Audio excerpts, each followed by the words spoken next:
기대한 경례.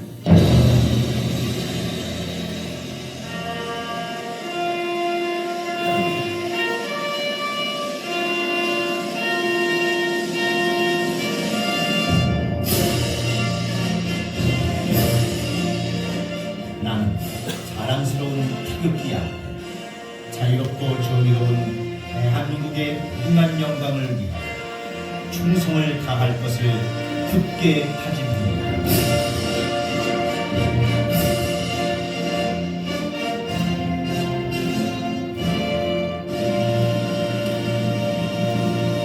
바로 애국가는 1절만 같이 제청하도록 하겠습니다.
순국선열과 호국 영령에 대한 묵념이 계속 일동 운영.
모두 착석해 주십시오.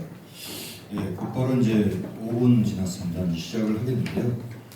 유석춘 교수님은 너무 유명하니까 특별히 소개시켜드릴 필요는 없고, 최근에 상당히 많이 고생을 하셨죠. 그래서 그 위안부 문제를 작게 정말 발언으로 중간에 이제 재판을 많이 받다가 무혐의로 완벽하게 이제 풀려났습니다. 그래서 이제 정년도, 그래서 지금 현재 소속은 정년이 아직 안 끝났으니까 정년 교수로 시간 이렇게 됐습니다. 오늘 발표하실 게 아마 제대로 하시려면 한 3박 4일 정도 하셔야 될 분량으로 좀 많습니다. 그래서 동영상, 녹음 파일, 그다음에 사진, 그다음에 말, 여러 가지 기사, 그렇게 해서 파일만 제기해 주신 게 한 50여 가지가 나오는데, 이걸 그래서 제가 일일이 자료를 우리 홈페이지에 아직 업로드를 못했습니다. 그래서 너무 커서 안 올라가더라고요, 한꺼번에. 그래서 그걸 모두에 말씀드린 대로 한 4-5개로 분할해서 올려드리도록 하겠습니다. 네, 오늘 발제해 주실 내용은 여러분들 무지하게 중요한 내용입니다. 우리나라가 지금 사실은 정부가 망해서 괴이한 소위 공산 친양적인 정부가 거짓으로 들어있는 그런 상태입니다. 암울한 상태죠. 근데 왜 그렇게 됐냐? 그것을 우리가 조명하기 위해서는 역사적인 그 접근, 시각이 반드시 통찰력 있게 분석돼야 되고 그 와중에 우리가 반성할 점이 없나, 우리가 어떻게 해야 되냐, 이런 통찰력을 아마 이 강의를 듣고 분명히 느끼시게 될 것 같습니다. 네, 유성춘 교수님 모시겠습니다.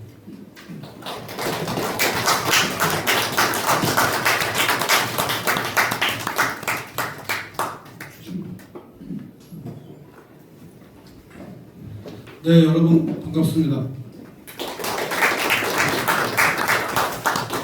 우리 자교모에서 저한테 이렇게 좋은 기회를 만들어 주셔서 너무 감사드립니다. 사실은 제가 역사 문제에 대해서 교수 생활하면서 아주 교수 생활 후반부부터 한 나이 50부터 우리나라 현대사하고 관련된 이제 사회학 주제를 가지고 분석을 하기 시작을 했는데, 근데 뭐 박정희 시대의 그 기능공 양성 이런 것이 이제 제 처음 주제였는데, 그걸 들여다보고 있으니까 나중에 알게 된 것이 이 교과서에서 가르치는 거하고 제가 좀 연구를 해서 이렇게 정리를 해보니까 너무 달라요. 오늘도 얘기가 나오겠지만 전태일이 엄청나게 착취당한 사람으로 여러분 대부분 알고 계시지만, 제가 전태일에 관한 자료를 여러 가지를 조사를 해서 정리를 해보니까 엄청나게 돈 잘 버는 사람이고, 그 당시에 전태일이 희생한 예컨대 뭐 무슨 구로공단 여자 노동자들,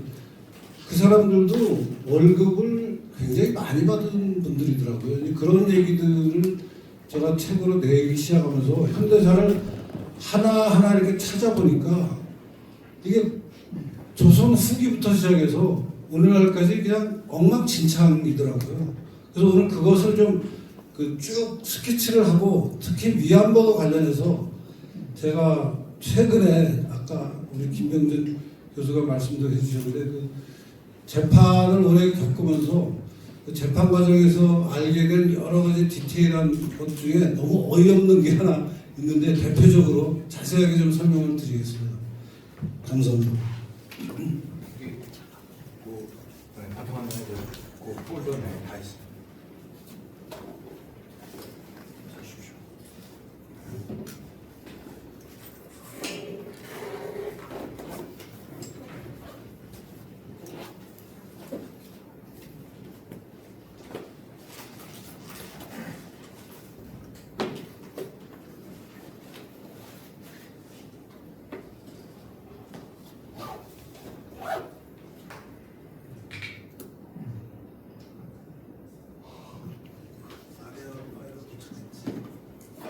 한글 파일 가운데 모양이 달랐습니다.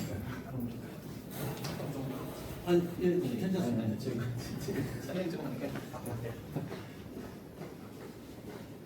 네, 크게 봐서 오늘 말씀드릴 거는 이제 이런 흐름으로 같은데요.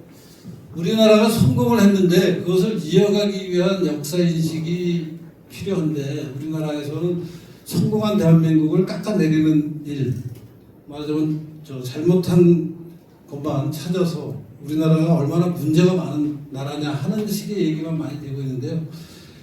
순서가 이렇게 되는데, 그러니까 여기 계신 분들은 대부분 그래도 좀 연배들이 있으셔서 대충 저하고 비슷한 또래이거나 뭐 저보다 좀 아래시거나 위아래실 것 같은데, 요새 젊은 사람들은 그래도 김대엽부터는 기억을 하는 것 같아요. 그래서 김대엽이 김대중 때 어떤 일을 했나부터 시작해서 쭉 그 오늘날까지 있었던 일, 그 다음에 이제 요새 사람들은 도저히 알 수 없는 뭐 고종시대부터 시작해서 식민지 때 있었던 일, 그래가지고 이 위안부하고 관련해서 아주 최근에 제가 너무나 어이없는 상황을 하나 찾은 거, 그 다음에는 이제 뭐 예컨대 우리 정한기 박사가 얘기한 김구 문제, 이승만에 대해서는 그동안, 요새는 그래도 건국의 아버지라는 얘기를 하는 분들이 좀 생겼지만, 옛날에는 뭐 완전히 그냥 독재자, 미국의 앞잡이 이런 식으로만 이해를 했는데, 그런 것들이 현대사에서 얼마나 엉터리인가 하는 것을 쭉 설명을 하고 최근에 나온 얘기하고 이렇게 흘러가겠습니다. 그래도 오늘은 발표 시간이 좀 넉넉해서 제가 좀 여유 있게 말씀을 드릴 수 있을 것 같습니다. 우선 이 우리나라가 성공했다는 것은 우리끼리 하는 얘기가 아니고요.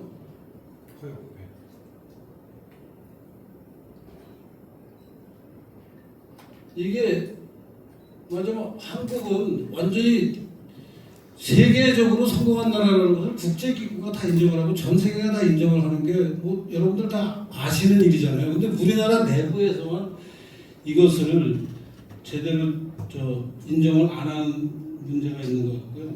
그래서 이걸 우리나라는 어떻게 허용했냐 하는 것을 사실은 이제 이 책을 보면은 한국 경제 성장 발전의 동력이 무엇이냐, 그걸 이끌어낸 힘이 무엇이냐 하는 것을 가지고 외국에서는 엄청 관심 있게 연구하고 있습니다.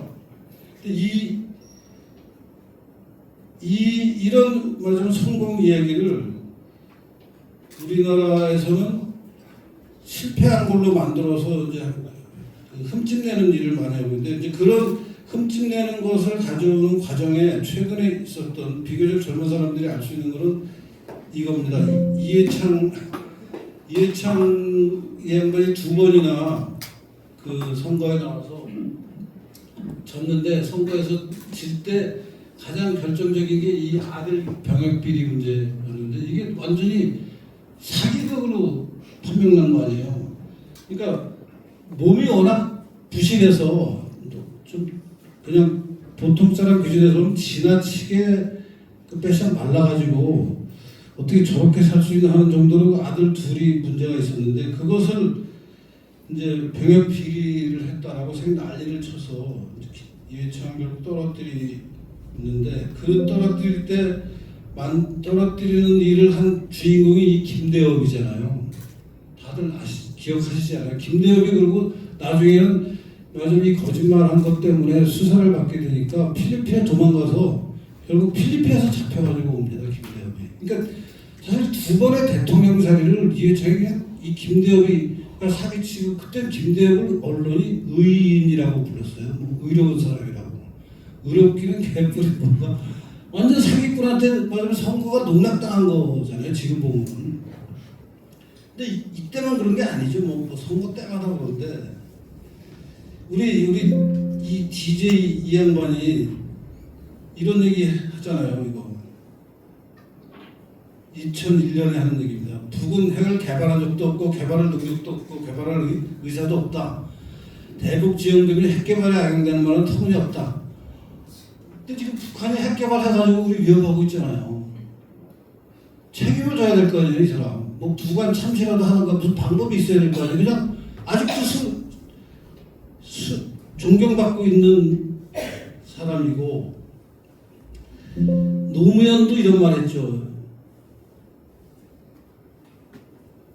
정의가 패배하고 기회주의가 득세한 게 우리나라 역사다. 저게 지금 우리나라 젊은 사람들 사이에 퍼져 있는 역사관이잖아요. 실제 근데 우리나라가 저렇게 개판인 나라가 앞에 지금 국제 기구들이 한국의 성공을 우리가 공부해야 된다고 지금 그러고 있는 편인데, 그 다음에 이제 노무현 다음에는 이명박 때는 우리 편이 집권을 하고 나니까 이제 어떤 일이 있었냐면, 다들 아시지만 이 난리를 쳤잖아요. 광우병 파동. 나중에 보니까 광우병은 무슨 쇠고기가 없어서 못 먹는 판 아니에요? 미국산 쇠고기가. 뇌송소 구멍탁. 그 다음에 이명박 다음에 박근혜 때 이런 걸로 박근혜 흠집내는 거에 뭐 태반주사, 감초주사, 배곡주사, 마늘주사 이거 맞았다는 거 아니야, 대통령이. 그래가지고 대통령이 그걸 끌어내린 거 아니에요.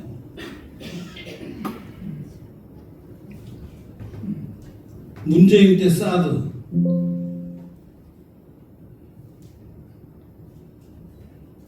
지금 성주에서 무슨 전자파 때문에 고생한다는 사람 들어봤어요. 전부 사기극이에요.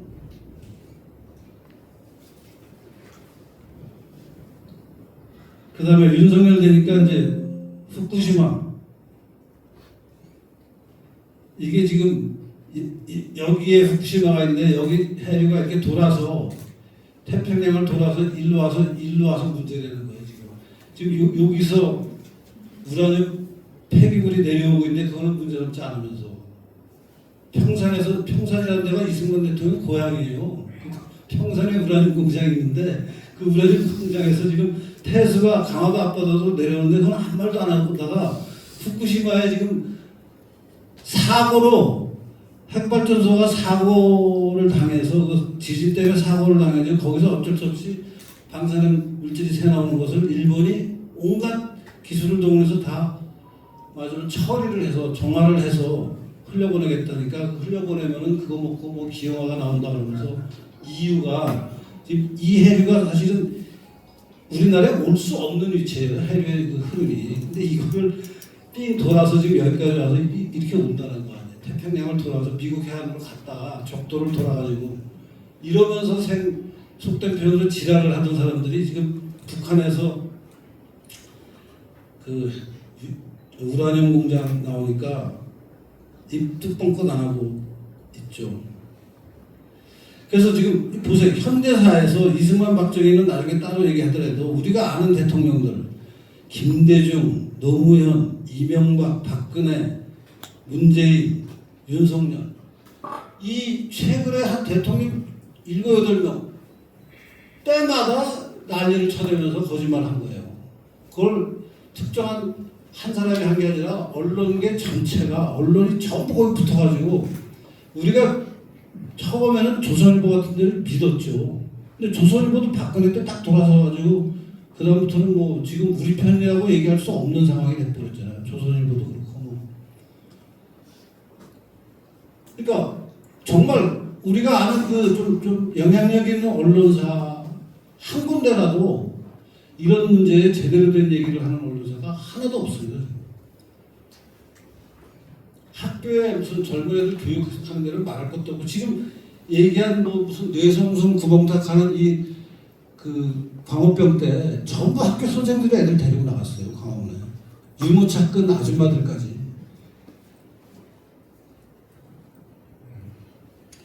근데 이 젊은 세대가 모르는 이 옛날 일에 관해서도요. 지금 새로운 연구가 나오면서 고종이 1852년에 집권을 해서 1919년까지 재위한 기간이 57년이에요. 57년이면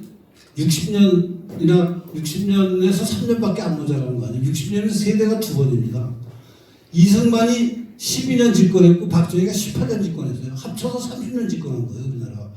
그래서 그 두 대통령의 집권 기간에 이루어놓은 여러 가지 업적이 우리나라를 지금 발전시켜서 우리나라가 해방되고 나서 건국하고 나서 70년 만에 세계 선진국 대회에 들어섰는데 고종은 그 두 대통령이 집권한 것보다 2배나 더 길게 집권했어요.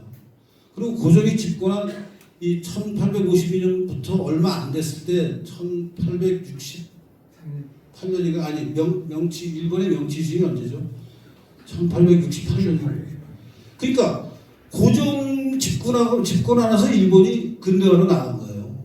일본은 그러니까 고종이 만약에 진짜 개명군주고 우리나라 근대화에 일본 같은 어떤 계기를 만들었으면 우리나라가 일본보다 빨리 근대화될 수 있었던 시기에 집권을 해서 57년이나 집권을 한 사람인데 일본의 식민지로 전락하고 말았어요. 그냥. 그러니까 이 고종이라는 사람이 어떤 사람인지에 대해서 정확하게 이해를 해야 되는데 그동안은 고종은 개명군주인데 일본이 나쁜 짓을 하도 해서 어쩔 수 없이 그렇게 됐다라는 식으로 해석하는 게 이 서울대 국사학과의 이태진이라는 사람이 이 고종의 개명군주라는 걸 엄청 빨아냈어요. 속된 표현으로.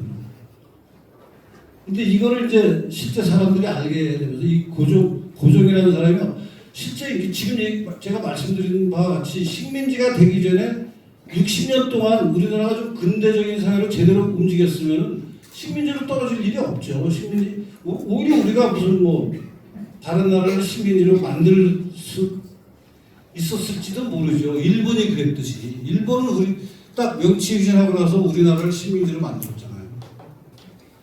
그런 어떤 역사 의식을 우리가 좀 공부를 해야 되는데 그런 얘기는 아예 꺼내지를 않고 실제 그래서 이 고종이 얼마나 엉터리라는 거를 잘 쓴 책이 나왔습니다. 이저 조선일보 박종인 기자가 쓴 내국노 고종이라는 책인데 이 책을 보면요 고종 당시에 있었던 여러 가지 일들 포장돼 있고 미화돼 있고 엉터리로 각색돼서 엄청나게 고종은 잘하려고 그랬는데 그 옆에 있는 사람들이 개판치고 일본이 공작해서 할 수 없이 그렇게 됐다라는 식으로 해석된 온갖 고종 집권 시에 있었던 일이고, 뭐 여러분들 대원군이나 민비가 다 고종을 둘러서 개판친 사람들이잖아요. 그 사람들뿐 아니고 우리가 아는 세도 정치의 뭐 안동 김씨다, 뭐 안동 권씨인가요? 안동 김씨인가요? 안동 그다음에 뭐 영민 씨, 뭐그 당시에 그래서 그 당시에 뭐 영의정했다 장의정했다 하는 것을 요새 그 족보에 보면 뭐 대단한 자랑거리로 삼고 있는데 사실 그거 다 창피한 일로 만들어야 됩니다. 그 당시에 집권한 사람들의 무슨 영의정했고 그래가지고 그 사람들이 영의정에서 몰라 얘기했죠. 일본 식민지로 가게 만들었어요.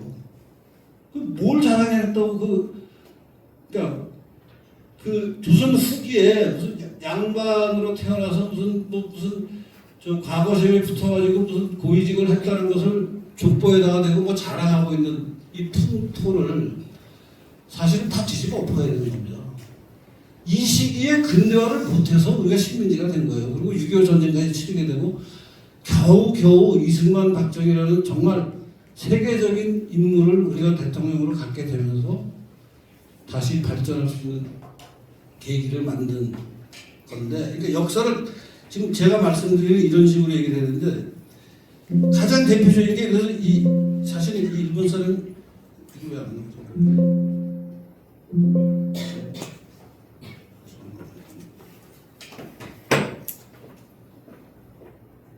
그 설정 공유. 네, 아니 여기서 찾아도 돼요. 설정 어떻게 바꿔야 돼?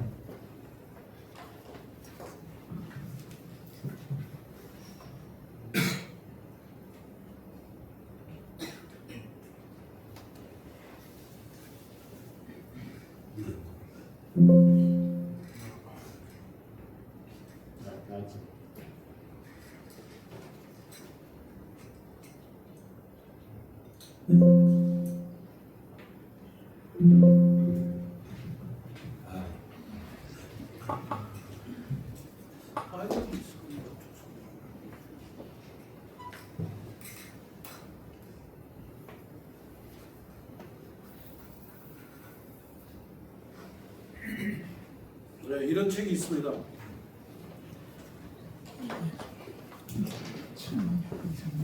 일제가 우리나라를 식민지로 만들면서 우리나라 왕실 이제 고종이 마지막 순종가로 넘기고 그다음에 그 순종일 때 합방이 되고 그리고 나서 우리나라 왕실을 일본의 천황가하고 일본의 귀족하고 중간에 천황 바로 아래 조선 왕공족이라는 이름을 붙여서 일본이 월급을 다 줬어요.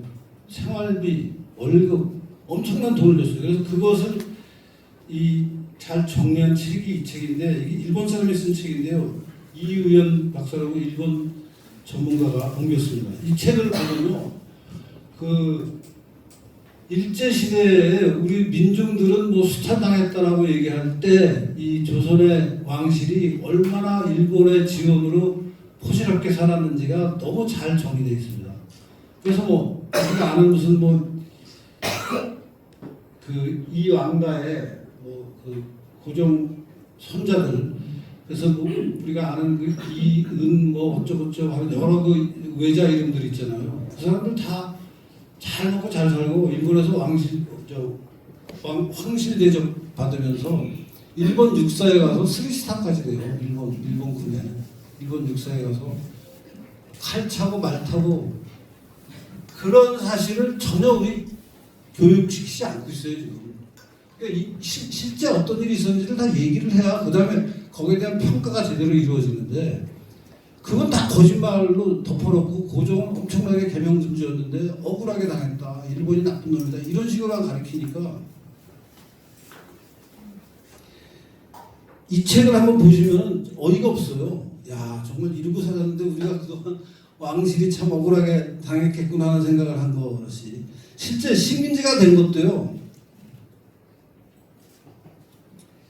한국을 일본 제국의 병합함을 생각한다요.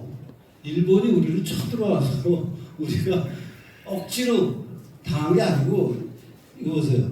한국이 일본 제국의 일부가 되려고 하니까 일본이 그래 니네 우리 제국에 병합하는 것을 승낙하겠다 이렇게 돼 있어요 실제로.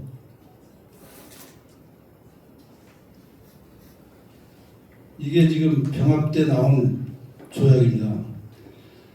맨 위에 보면요 한일 병합 조약 전문인데 대한제국 황제와 일본국 황제는 두 나라 사이의 특별한 친밀한 관계를 고려하여 상호 행복을 증진시키며 동양의 평화를 영구히 확보하자고. 이게 안중근의 동양평화론이에요. 네? 안중근의 동양평화론이 한일 합방 하자는 얘기하고 똑같은 얘기예요. 하며 이 목적을 달성하고자 하면 대한제국을 일본국에 병합하는 것이 낫다는 것을 확신하고 이에 두 나라 사이의 합병조약을 체결하기로 결정하였다. 이게 무슨 강제 병합이에요. 강제 병합 아니에요. 그냥 원해서 된 거예요. 일본이 허용해 준 걸 고마워하고 있어요 지금. 이를 위하여 대한제국 황제는 내각 총리 대신 이완용을 일본 황제에 패하는 동감인 자작 사내정이 데라우치를 각각 그 정권위원으로 임명하는 동시에 위에 정권위원들이 공동으로 협의하여 아래에 적은 모든 조항들을 협정하게 한다. 그래서 구체적인 게 이게 7개가 나와서 한일 합방이 된 거예요. 이게 실제 있었던 일이에요. 근데 이거 안 가르치잖아요. 그냥 일본이 쳐들어와서 우리가 할 수 없이 식민지가 된 것처럼 가르쳐요. 그 말은 못하죠. 워낙 거짓말이니까. 그렇게는 내놓고 말은 못하고 표현을 일제 강점기라고 표현하고 있어요. 강점 아니에요. 그냥 갖다 바쳤어요.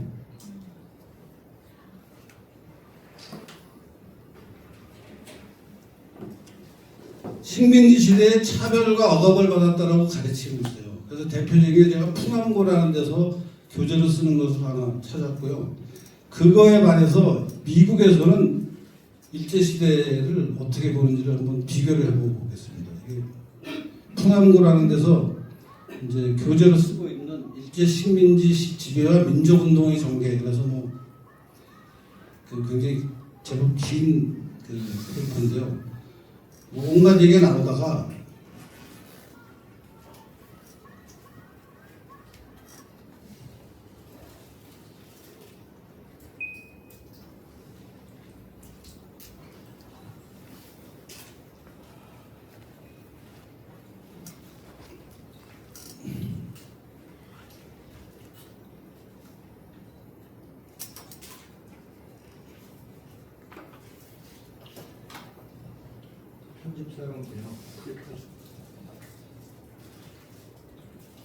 네, 여기 보면 식민지 수탈 체제의 확립이라는 제목이 붙어 있는데요.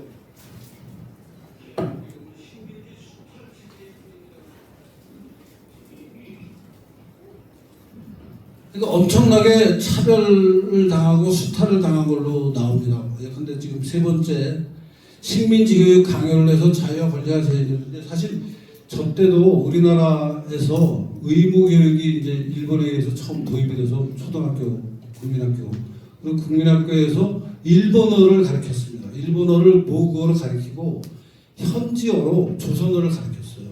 이 조선어를 가르친 게 우리나라에서 한글 교육을 제대로 처음으로 하는 겁니다. 전국적으로. 물론 부한 말에 한글 교육을 일부 학교별로 한 학교도 있긴 해요. 근데 전국적으로 야 한글이 우리가 쓰는 언어야. 이거 이거 배워야 돼. 해갖고 가르친 건 일제가 처음이에요. 한글 교육을 말하면 일제가 처음 제대로 한 거예요. 일제는 모국어를 일본어로 가르치고 현지어로 자기네가 지배하는 조선의 현지어로 우리말을 가르치는 거예요. 한글을 처음으로 제대로 가르쳤어요. 그래서 한글이 발전해요. 일제 때. 근데 그거를 한글을 탄압을 해가지고 어쩌고 전부 거짓말입니다.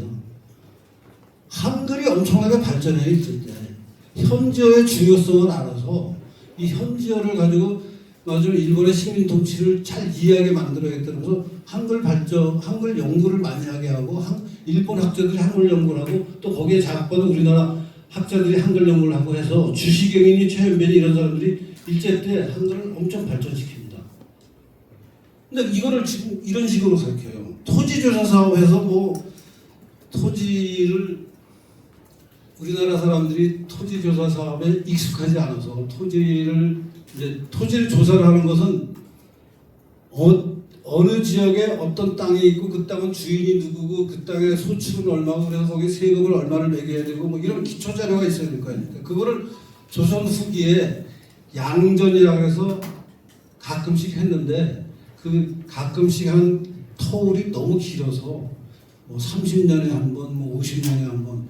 그러니까 개판인 거예요. 실제 토지에 사용하는 어떤 상황과 정부가 문서상으로 갖고 있는 이 토지의 상황이 일치하지 않는 게 너무 많은 거예요. 그러니까 일제가 우리나라를 지배하려고 보니까 근대적인 시스템을 갖고 들어서 보니까 토지를 관리하는 시스템이 전혀 돼 있지가 않았던 거예요. 그래서 토지 조사를 해야겠다 해서 한 게 일제고, 일제는 이것을 한 이유가 우선 토지의 상태가 어떤지를 정확히 알아야 세금을 매길 거 아니에요.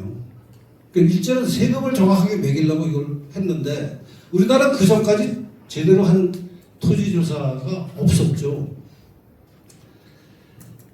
근데 이제 이 토지 조사 사업을 하면서 그동안 우리가 교육받은 것은 한국 조선 사람들이 이 토지 조사를 해서 조사된 결과를 그 등기하는 절차를 거쳐서 요새는 지금 동사무소 같은 데 가서 이 토지는 내 토지다 하는 걸 법적으로 신고하는 서류를 만들고 그걸 신고해서 총독부가 인가를 해서 이제 자기 땅인 소유권을 인정을 받게 되는 절차를 거쳐야 됐는데 그런 근대적인 법 절차에 익숙하지 못해서 신고를 못한 사람들이 많아가지고 그 신고 못한 토지는 조선 총독부가 잘 됐다 그러면서 신고를 안 했으니까 주인이 없는 거라 그냥 국가 소유로 한다. 조선 총독부 소유로 한다고 해서 우리나라 사람들이 갖고 있던 토지의 40%를 조선 총독부 소유로 만들어가지고 그게 일제가 우리를 수탈한 거다라고 가르치는데 전부 거짓말입니다.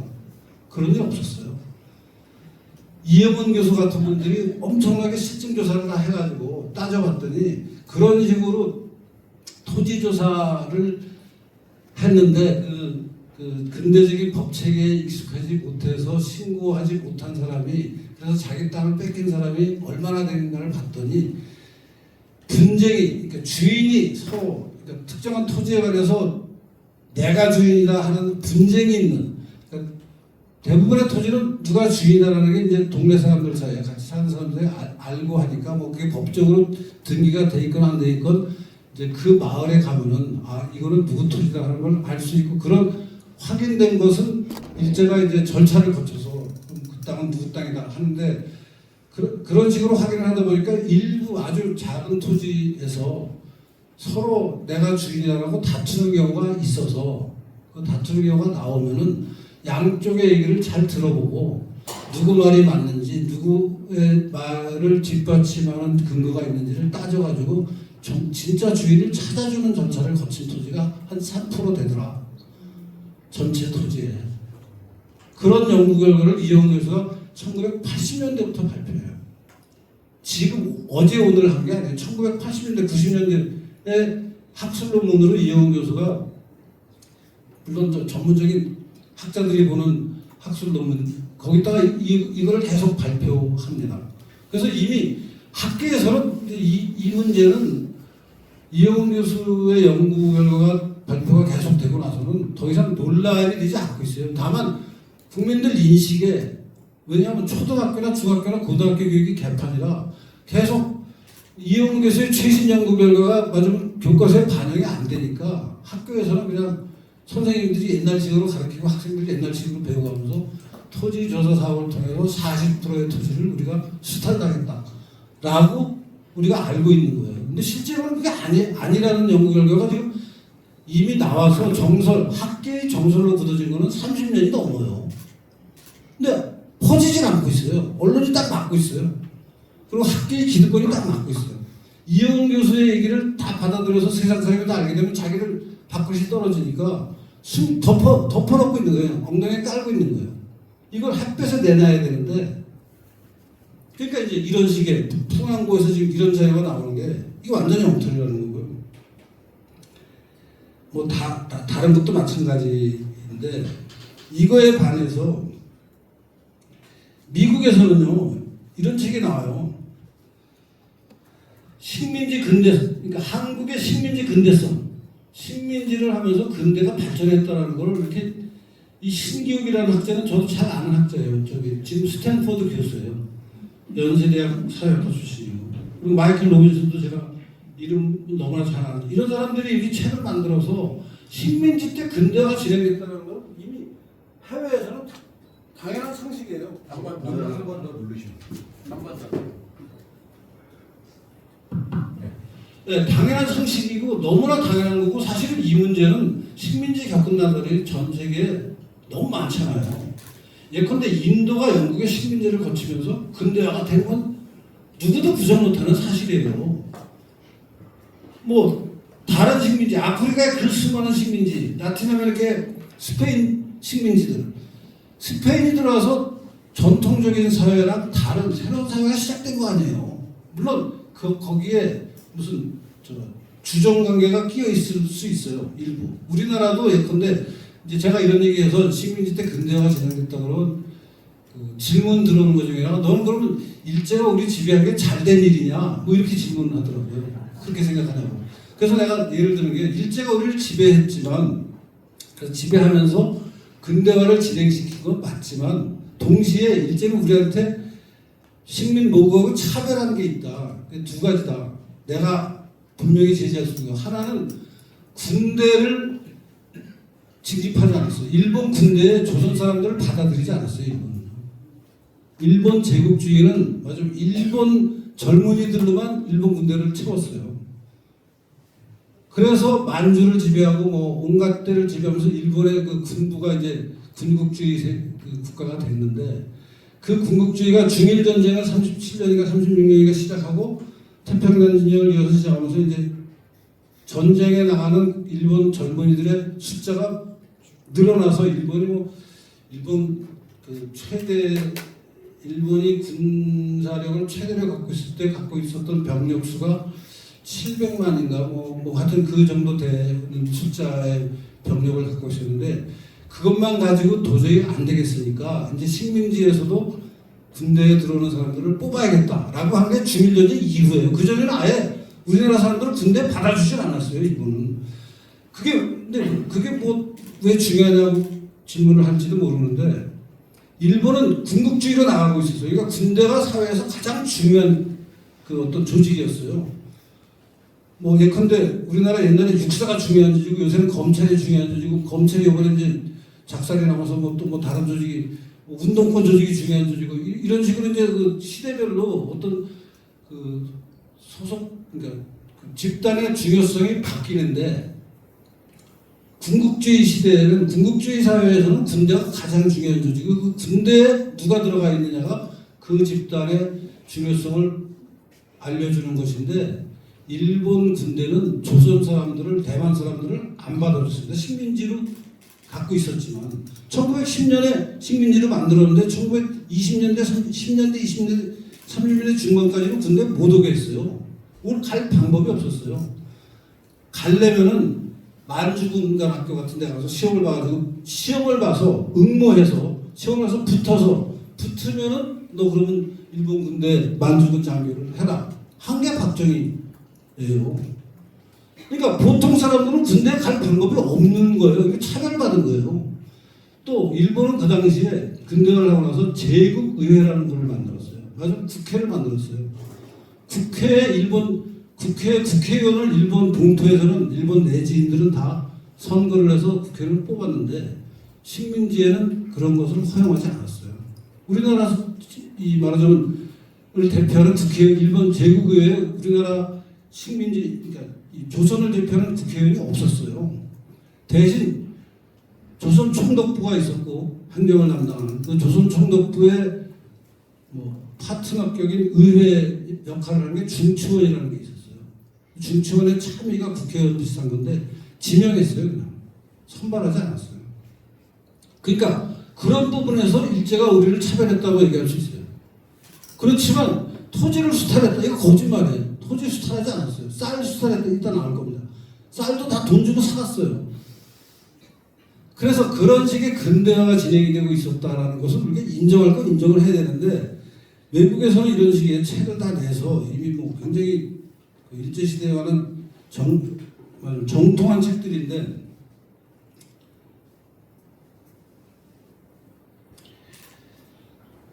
그래서 이 차경화이라는 분이 이 굉장히 좋은 블로그를 운영하고 있더라고요.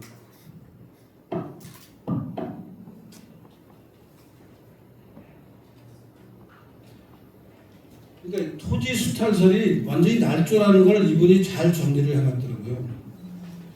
그래서 조선 후기의 생활 수준부터 시작해서 이제 여러 가지를 이렇게 하고, 그다음에 쌀 품종을 개량한 것이 일본이다. 일본 사람이 쌀 품종을 개량해서 그 개량한 쌀을 우리나라에 심기 시작하면서부터 우리나라에 말하자면 기근이 없어지게 됐다. 그런 거.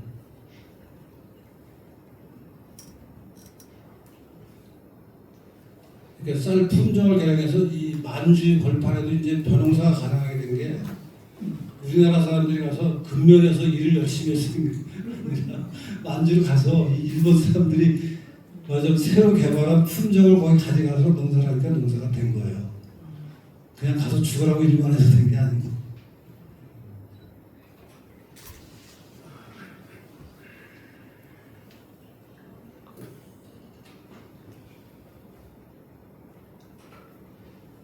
그래서 쌀이 이렇게 생산나고 국내에서 소비되고 이제 요즘 일본으로 수출하게 되는 양이 이렇게 늘어난다는 것을 시간이 가면서 이것을 근데 우리나라에서는 쌀을 수탈해 갔다고 그러면 쌀값을 안 주고 뺏어갔다는 얘기잖아요. 쌀값을 다 줬다는 거예요. 그리고 그것을 국가 공권력이 조선 총독부나 무슨 헌병대나 무슨 군인이 와서 뺏어간 게 아니고 일본의 상인이 와서 야, 니네 남는 쌀 있으면 우리한테 팔아. 내가 얼마 줄게. 그래서 흥정을 해서 사간 거예요. 그 항구가 목포니, 뭐 줄포니, 뭐 군산이 이런 데가 그 당시 쌀 수출로 굉장히 번성하던 항구였어요.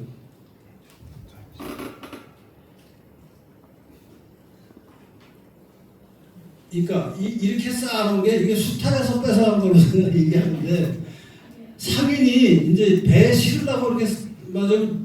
조선 쌀을 사다가 한국에 갖다 쌓아놓은 거예요 지금. 이거를 근데 무슨 헌병이 가서 수탈하는 걸로 지금 이렇게 가르치고 있거든요. 완전히 거짓말이에요.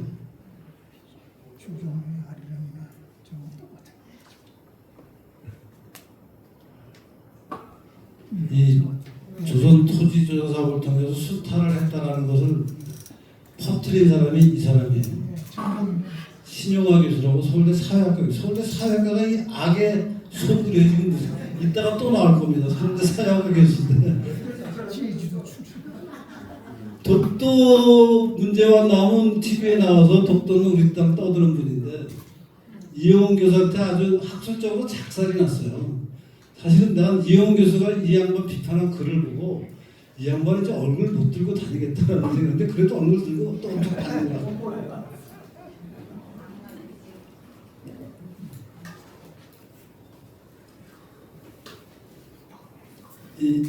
이게 그 당시 형식이었어요.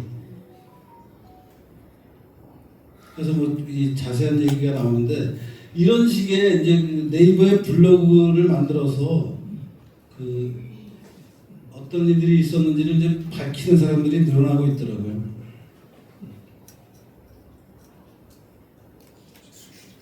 이 재미있는 에피소드가 얼마 전에 이분이 동국대학의 김낙년 교수예요. 그 이영훈 교수랑 같이 그 굉장히 개량적인 연구를 많이 하신 분인데 이분이 얼마 전에 한국학중앙연구원 원장으로 가게 됐어요. 그래서 이제 국회에서 인사청문회를 하면서 지금 벌어진 일이에요, 이게. 그러니까 이 사람이 김낙년 교수가 일제시대 쌀은 수출한 거다. 그 당시 말로 이출이라고 하는데 일본 상인이 와서 우리나라 쌀을 사간 거다라고 하니까 이 국회의원이 지금 거품을 물고 지금 뭔가 자기하고 다른 생각을 한다고 난리치고 있는데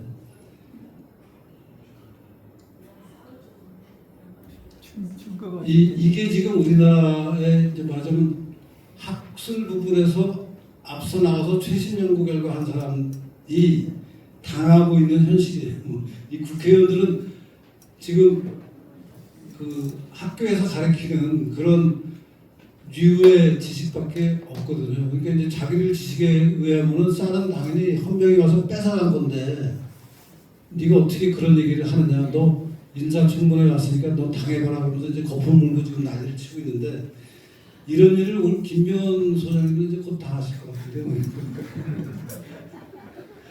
나중에 할게요. 나중에.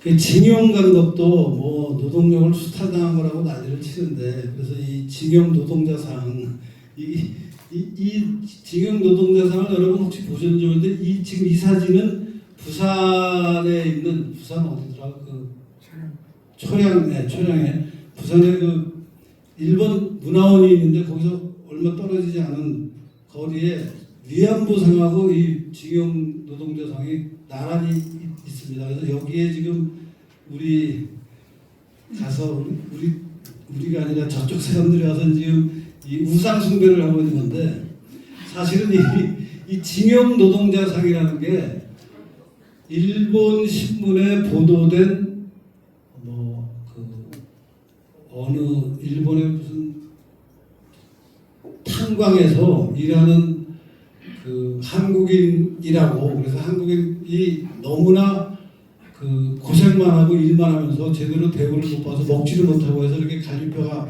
이렇게 나온 이런 노동자가 일본에 보도가 된 게 있다고 해서 이제 이걸 우리나라 노조가 한국노총이랑 민주노총이 돈을 합쳐서 내서 이 징용 노동자상을 만들었어요. 근데 알고 보니까 일본에 보도된 그 사진이 사실은 일본 사람이 어디 일본에 있는 어떤 탄광에서 일하면서 이제 제대로 도로공사. 네? 도로공사. 도로공사? 네, 탄광이 아니고. 아 탄광이 아니고 네. 아 도로공사 현장에서 일하는 일본 사람 사진을 이제 우리나라 징용 노동자라고 잘못 알고 동상을 세운 거예요. 그래서 이 동상 세운 것을 이우연 박사가 이거 잘못된 거다라고 얘기를 했더니 아까 그 조선 왕공적 번역한 이우연 박사가 재판을 걸었어요. 그래서 이우연 박사가 또 생으로 고생을 하면서 재판을 했는데 재판에서 증거를 다 들이대니까 판사가 아 이거 이우연 말이 맞나 그러고 끝났어요. 그러면 철거를 해야 될 거 아니에요. 이우연 말이 맞았다고 끝났으면 이 노동자상은 이게 일본 사람 노동자는 왜 한국에다 이렇게 세워가지고 삐쩍 마른 사람을 세워서 말도 안 되는 짓이 벌어지고 있는 이게 지금 용산에도 있고요 몇 군데 있어요. 이걸 없애야 되는데 없애지 않고 있어요. 너무 코미디가 그러니까 재판을 해서 재판의 결과까지 다 나왔어요. 그래서 이우연 무죄 이 사람 일본 사람이니까 한국 노동자와 상관없는 사람이다라고 지금 법원이 확인을 해줬는데도 그냥 이렇게 버티고 있는 거예요. 그 가서 이렇게 또 우상숭배를 하고 있어요. 아 정말 내가 이해가 안 된다. 이게 한 번 누르면 붙고 두 번 누르면 네. 또 옆에 위안부 사면 뭐 우리 김병훈 소장님 할 말이 많으실 것 같은데 좀 이따가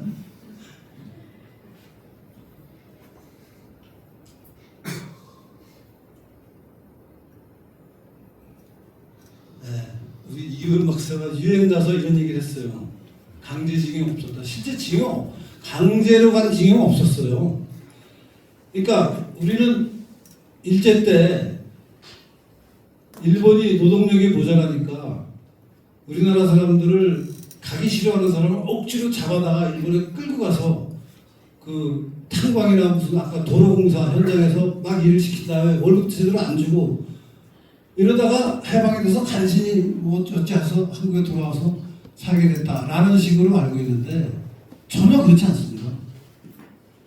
일제 때 우리나라 사람들이 일본 가서 일하면은 좋은 해외 취업의 기회를 보장받는 거였어요. 마치 서독에 간호사와 간부로 가는 게 저 국제시장이라는 영화에 보면 우리나라 그 당시 대학을 졸업한 사람들이 취직할 데가 없다가 서독에 광부로 가고 서독에 간호사로 가고 또 그보다 조금 시간이 지나서는 저 중독에 진출하고 월남에 진출하고 했던 게 해외에 가서 돈을 벌자고 가는 거. 국내에 워낙 일자리가 없고 또 일자리라고 취직을 해봐야 제대로 된 월급도 못 받고 하니까 이제 해외 취업 기회를 찾았는데 일제 때도 마찬가지였습니다. 우리나라 국내에 워낙 일자리가 없으니까 일본 가서 일하면은 우리나라보다 훨씬 많은 월급 받고 대우도 잘 받고 그래서 너도 나도 가려고 공식적인 절차를 따라서 예컨대 일본 미쓰비시라는 기업이 한국 신문에다가 우리 이런 일자리에 몇 명이 필요하다라고 광고를 내면은 그 광고 보고 응모해서 시험 봐서 선발되면은 선발된 사람에 대해서 뭐 부산항에 언제까지 와라. 그럼 그 전날 와서 부산항에서 배를 타고 일본 어디로 가서 이제 그 일할 때로 가는 거죠. 그런 식으로 공식적으로 이제 절차를 밟아서 가는 사람들이 있고 그렇게 해서 간 사람들이 돈을 많이 벌고 가서 1년, 2년, 3년 일하고 돌아온 사람들 또 뭐 돌아오지 않고 계속해서 일하는 사람들을 보니까 돈을 많이 버니까 한국에 있는 젊은이들이 나도 일본 가서 일해야겠다고 하면서 밀항을 많이 합니다. 밀항. 몰래 갑니다. 그러니까 아까 얘기한 것 같이 미쓰비시니 미쓰이니 뭐 일본의 큰 회사들이 한국에다가 광고를 내고 우리 일할 사람을 찾는다. 그래서 응모해서 뽑히면은 일본에 가서 돈벌이 하는 거죠. 그걸 하려고 서로 너도 나도 난리였어요. 경쟁적으로. 근데 뭐 강제로 끌려가고 그런 건 진짜 하나도 없었고 그 다음에 지금 말씀드린 바와 같이 그렇게 이제 취직이 된 사람들이 있으니까 야 일본에 가면은 뭔가 여기 한국에서 조선에 있는 것보다 훨씬 좋은 생활의 기회가 생기겠구나 하고 밀항하는 사람이 수두룩했어요. 몰래 가는 사람이 통계 안 잡히는 거죠. 그 사람들은 그냥 가는 겁니다. 가서 일본 가서 그냥 옛날에 무작정 우리나라 서울역에 시골에서 서울역 올라가서 서울에서 일자리 찾듯이 무작정 도의를 해서 일본 가서 일자리 찾아갖고 취직하면 돈 버는 거예요. 그런 사람들이 수두룩했던 게 일제시대인데 그걸 두고 강제로 지금 끌려갔다고 해서 무슨 대법원 판결까지 나왔는데 대법원 판결 자체가 완전히 엉터리입니다.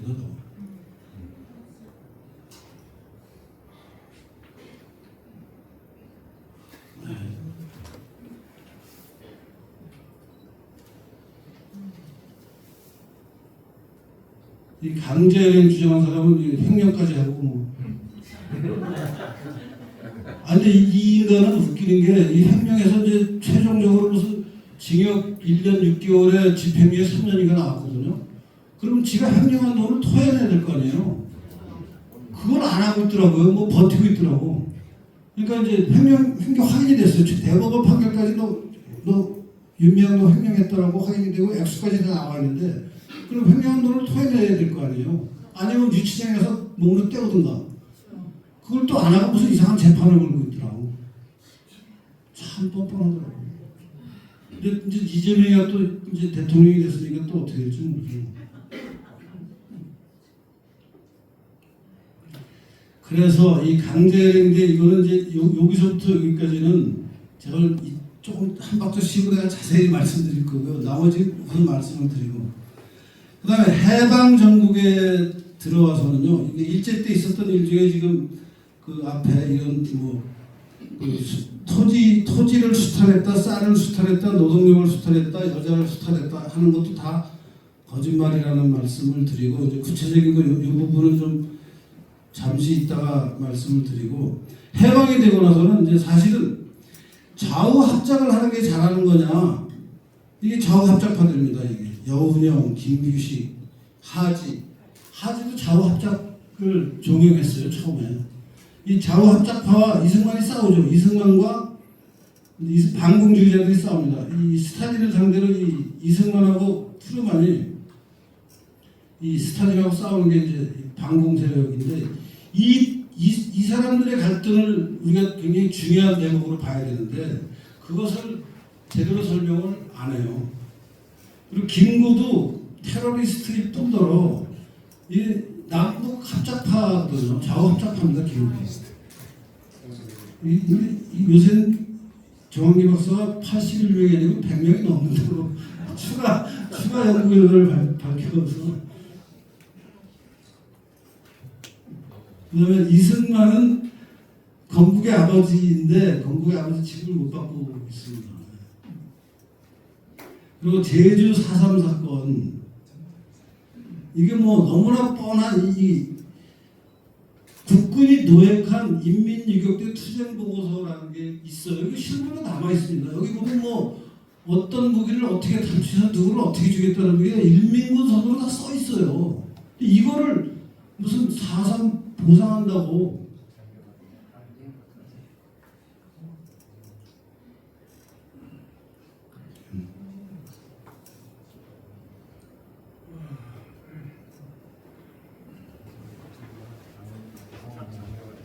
네, 우리 김용중 서장님인데 남로당 이덕구가 직접 작성한 투쟁 보고서가 실물로 남아 있습니다. 그리고 4.3에 관해서는 좋은 책들이 많이 나와서 사실 이걸 어떻게 지금 저렇게 뒤집고 있는지가 저는 이해가 안 되는데 좋은 연구 결과도 많이 나와 있고요. 김달삼이라는 그 4.3의 1인자 이 사람은 북한 그 유민 열사령에 지금 이렇게 묻혀 있어요.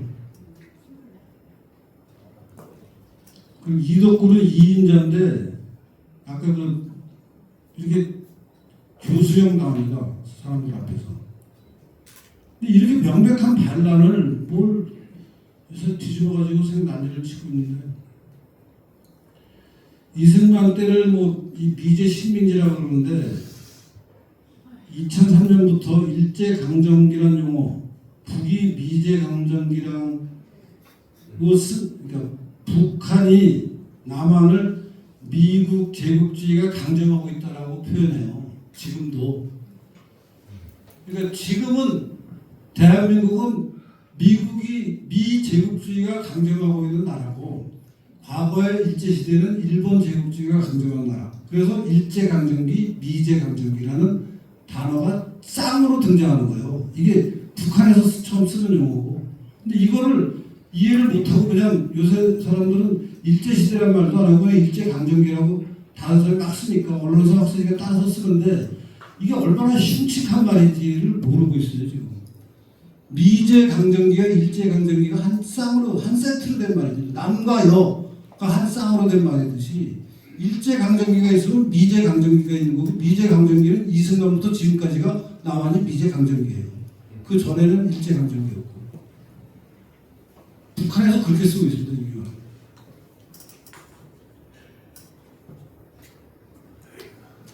여수 순천 반란 이것도 뭐 반란이 명백한데 또 이걸 뭐 민주항쟁이라고 하는데 6.25 이전에 이미 시작된 이게 정확한 표현입니다. 여수 반란. 근데 여섯 말한테 찍은 사진을 하나 제가 본 게 이게 그때 사진이에요. 이거 완전히 중동에서 지금 벌어지고 있는 전쟁하고 다른 모습이 아니잖아요. 같은 모습이잖아요. 밤에 여수시가지가 불타고 있는 모습이에요.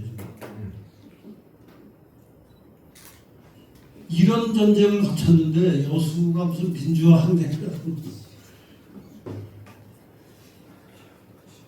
네, 이 한강 인도의 폭포는 제가 좀 별도 PPT도 한번 발표할 만큼의 분량이 있는데 이건 그냥 넘어가겠습니다. 그래서 한강 인도교나 한강 한강 사서 방송도 그동안 오해를 받고 이승만이 엄청 시달렸는데 이제 그 관련된 자료들이 충분히 발굴이 되면서 더 이상 논란할 여지가 없을 정도로 확실해졌습니다.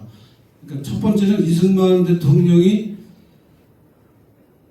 서울 시민한테 한 방송은 육성을 한 방송은 전쟁의 상황을 정확히 알리고 국군이 지금 잘 싸우고 있으니까 여러분들도 각자의 위치에서 최선을 다해 주십시오라는 내용으로 채워진 아주 완벽한 방송이었다. 그동안은 뭐 자익들이 런승만이라고 해서 자기만 도망가고 서울 시민은 죽든가 말든가 뭐 서울에 남아서 죽으라는 식으로 방송을 했다고 알려져 있었는데 원문을 찾아서 확인해 보니까 전혀 그렇지 않은 아주 모범적인 전쟁을 수행하는 모범적인 대통령 그 전쟁 지도자의 방송이었다. 그 다음에 또 한강 인도교 북파 때 민간인 죽지 않았다. 입구에서 검문 검색을 해서 헌병과 경찰이 검문 검색을 해서 민간인은 한강 다리를 넘지 못하게 한강 북파 직전에 그 전날 9시부터 혹은 10시부터 검문 검색을 해서 용산 쪽 입구에서 다리를 막고 있어가지고 한강 인도교에 폭파가 되는 순간에는 군인과 경찰과 군의 허락을 얻은 일부 사람들만 지나가고 있다가 폭파가 된 거다. 그게 100% 객관적인 사실입니다. 더 이상 논란거리가 없이. 그 다음에 박정희 대통령은 또 뭐 이런 식으로 막 그 이상한 사진 합성해가지고 이런 식으로 희열하는데 또 말도 안 되는 거죠. 그리고 요거는 약간 좀 자세히 설명드리겠습니다. 박정희 대통령이 노동자를 착취해서 제가 쓴 책인데요.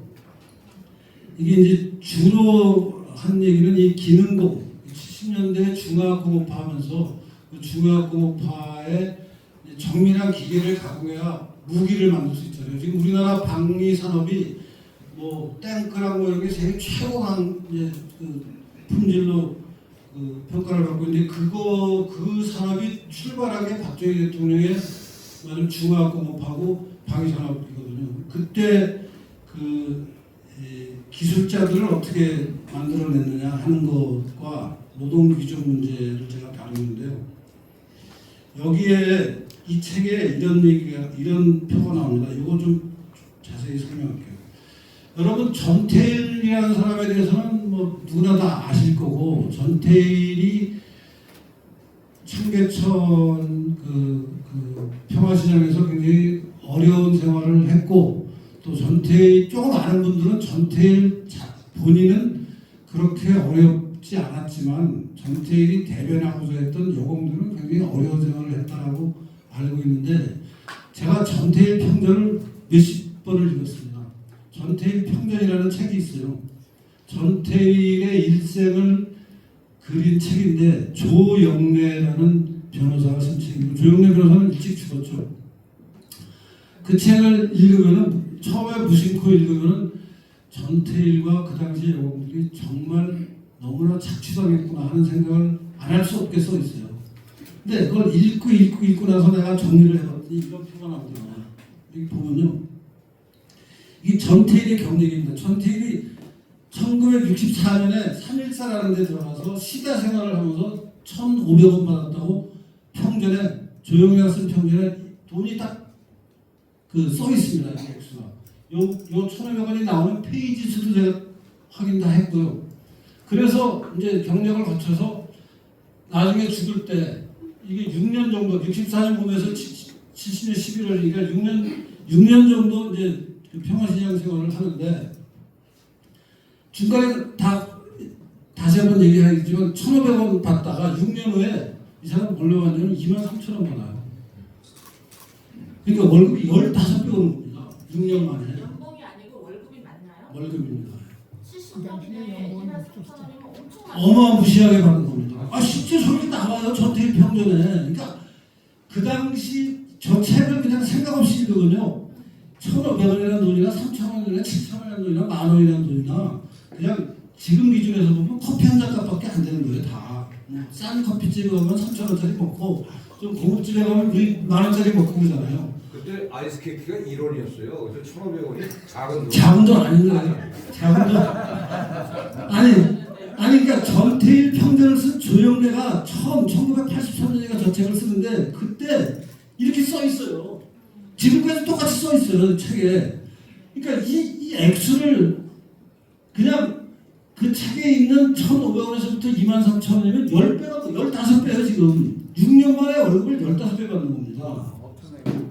지금 200만, 그러니까 비정규직이 편의점 알바하면 200만 원쯤 받잖아요. 6년 후에 200만 원 곱하기 15배면 3,000만 원 받는 거예요. 요새 기준으로 생각해보면 저게 어마무시하게 월급을 많이 받게 해준 겁니다. 저걸 보고 착취라고 하면 안 되는 거예요. 이게 내가 만들어낸 숫자가 아닌데, 이거 다 이 전태일 편견에 나오는데, 이 사람이 어떻게 시다 생활을 하다가 1년 만에 미싱 도조로 올라갑니다. 이게 그 직종에서 있는 그 직업의 하이라키인데, 시다를 하고 미싱 도조하고 미싱사하고, 미싱사보다 더 높은 자리가 재단선이에요. 재단선은 디자이너예요.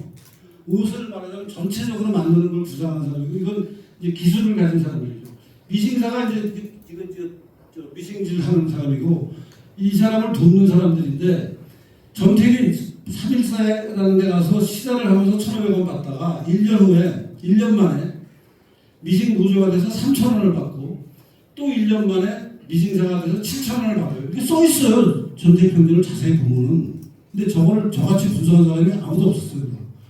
그 다음에 전태일이 무슨 생각을 하냐면 미싱사 일을 아무리 해도 내가 이 방에서 이거보다 더 높이 올라갈 방법이 없다. 나는 이 재단사로 가기 위해서 재단 보조를 해야 된다라고 자기가 써요. 이렇게 평소에 그 생각을 해요. 그래서 미싱사에서 7,000원을 받다가 재단 보조가 3,000원 받는 월급이 줄어드는 이 노선을 가요. 본인이 적극적인 선택을 합니다. 재단사가 되기 위해서 제대로 된 선택을 한 거죠. 젊은 사람 입장에서는 미싱사를 내가 줄 때까지 있을 거보다는 재단사가 되는 게 내 경력이 훨씬 더 그 바람직한 경력이니까 나는 재단사가 되기 위해서 월급이 적어지더라도 재단 보조 일을 하겠다. 해서 3,000원을 받고 66년에 일을 옮기고 6개월 만에 재단사가 됩니다. 그래서 3,000원 받던 사람이 지금 1,500원, 15,000원 받다가 67년에 3년 만에 23,000원 받아요. 그러니까 이렇게 월급이 올라가는 것을 전태일 평균을 그대로 제가 지금 거짓말하는 게 아니라 전태일 평균에 나와 있는 걸 요약한 거예요. 근데 저렇게 보는 사람이 없더라고요. 그러니까 김문수 이런 사람이 전태일에 대해서 엄청 그 안타깝게 생각하는데 사실 안타까워할 일이 아니에요. 부러워해야 돼. 저기 1인당 저거 좀 설명해 주시죠. 잠깐만요. 그 다음에 이제 전태일이 이렇게 초고속 성장을 한다. 초고속 승진을 하는 과정에는요. 전태일 아버지가 미싱을 갖고 있던 뭐좀 조그만 그 전태일의 집은 원래 못 사는 집이 아니었어요. 전태일 평전에 나옵니다. 자기가 이제 이 평화시장에 시다로 일을 하게 되는 과정에 자기는 옛날에는 이제 아버지가 학교에 교복을 납품하는 재봉 공장을 조그맣게 운영을 하면서 그 동네 학교에다가 교복을 납품하는 그런 일을 하고 있어서 자기는 비교적 유복한 생활을 하고 있었는데 어느 날 수해가 나서 미싱 그 재봉틀이 물에다 잠기는 얘기가 나와요. 그래서 이제 그 재봉틀이 완전히 망가지고 이제 교복 납품하는 일을 못 하게 되고 그래서 자기 집이 쫄딱 망해가지고 내가 이제 이 먹고 사는 일을 해결하기 위해서 떠돌다가 청계천에 들어와서 이 평화시장에 들어오게 됐다라는 걸로 도입이 돼 시작이 되었죠. 전태일 평전이. 그래서 이제 시다를 하고 그러니까 전태일 집은 미싱이 있는 그 당시 미싱이 있는 집은 요새로 치면 뭐가 있는 거예요? 요새로 치면 뭐 전기 자동차 정도가 있는 거죠. 그냥 자동차가 아니고 전기 자동차가 있는 집이에요. 배터리로만 가는 자동차. 그런 집에서 살다가 이제 말하자면 이 청계천에 있는 봉제 산업의 루트를 이미 아버지 때문에 잘 알고 아버지의 어깨 너머로 그걸 다 알던 집안 출신이에요. 전태일. 그래서 이걸 하고 이렇게 해서 가서 보세요. 1년 만에 여기 이 가로속은요. 그 당시에 그 여공들입니다. 평화시장 노동자 여공들은 시다에서 미싱 보조가 되는데 3년에서 4년 걸린다고 전태일 평전에 나와요. 그게 써 있어요. 그 다음에 미싱 보조에서 미싱사가 되면 1.5년에서 2년 걸린다고. 그러니까 최대로 시다에서 미싱사가 되려면 4년 걸리고 2년 걸린 사람이 있으면 6년 걸려서 미싱사가 되는 겁니다. 전태일은 근데 2년 만에 돼요. 2년 만에 되고 나서도 보니까 미싱사 갖고는 만족이 안 돼서 재단 보조를 갔다가 재단 보조에서 6개월 만에 재단사가 돼서 재단사에서 67년에 재단사가 됐는데 15,000원 받다가 3년 후에 23,000원 받고 저는 분신해요.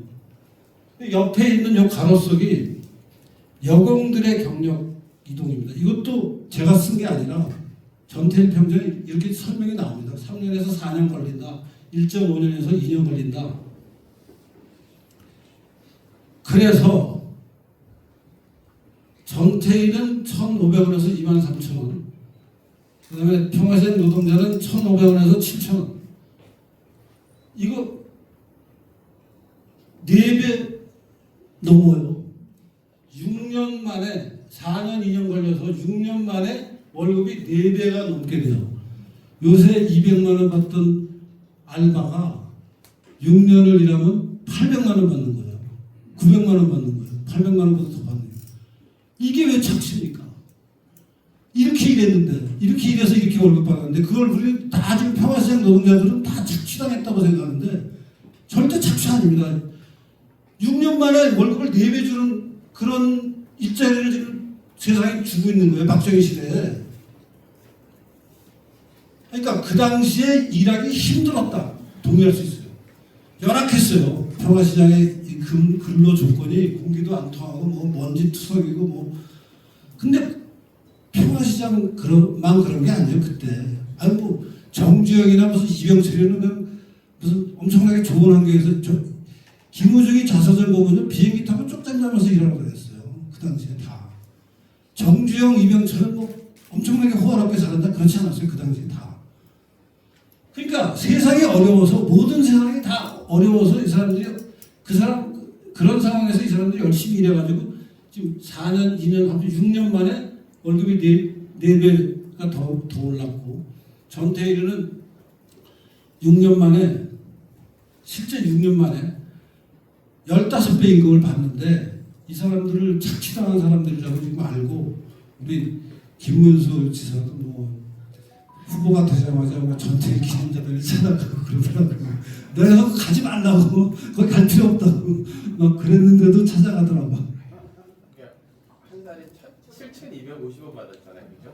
1970년에 그거는 네. 예, 그거면 국민들이 금방 이해할 수 있어요. 네, 아니 그래서 이제 이게 이겁니다. 1970년 인당 GDP가 87,000원인데 이게 월. 월로 치면 월 7,250원이에요. 평균 월 7,250원 받는 거예요. 그러니까 이 사람들이 그 당시 중위소득 가운데 딱 평균값 받은 거예요. 이렇게 못 받다가 6년 만에 딱 가운데 들어가는 그 당시 딱 중간에 있는 월급을 받게 해준 거예요. 찢어지게 가난한 집안 출신들한테.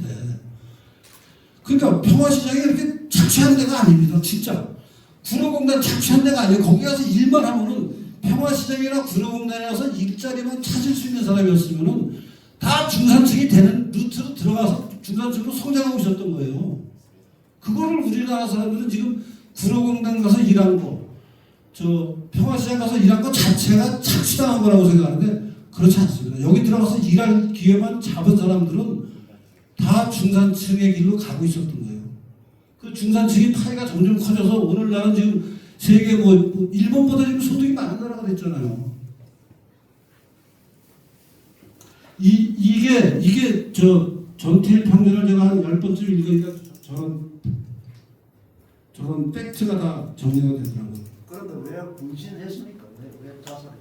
아니 전태일의 분신 이유는 이제 조영래가 전태일 일기를 보고 써놓은 것을 보면은 그러니까 전태일 평전을 따르면 나는 월급을 그래도 꽤 받는데 우리 여공들이 너무나 열악한 그 생활 근로 조건에서 월급도 적게 받고 일하는 게 힘들어서 내가 노동운동을 했는데 그 노동운동 한 결과로 뭐 임금이 좀 올라가고 이랬으면 좋겠는데 노동운동이 목표로 하는 것만큼 사회에서 대우를 안 해주더라.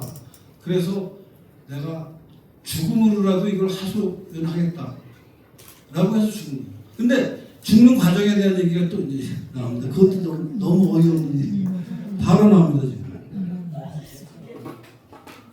이게 이제 분신 자살을 했다고 나와요. 1983년에 나온 전태일 평전과 지금 시중에서 파는 2009년 판이 있는데 2009년 판부터 볼까요? 이게 또 열리지가 않네. 잠깐만요.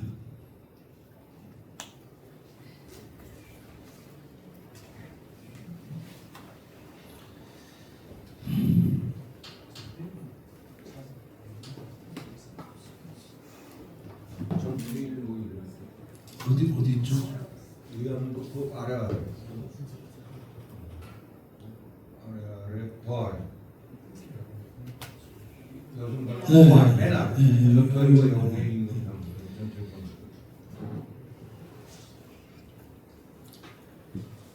예, 이게 제가 사진을 찍은 겁니다. 이거 뭐 2009년 심판 전태일평전 요게 2018년 현재 책방에서 전태일평전을 사러 가면은 교보문고 같은 데서 살 수 있었던 책이에요. 지금도 아마 이 책이 있을 겁니다.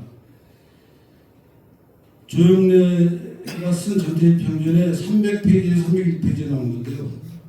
이게 이제 그 분신하는 그 현장을 그린 건데요. 이게 친구들, 이게 이제 전태일이 일기에 쓴 겁니다. 일기에 썼다고 지금 조영래가 전하고 있는 겁니다.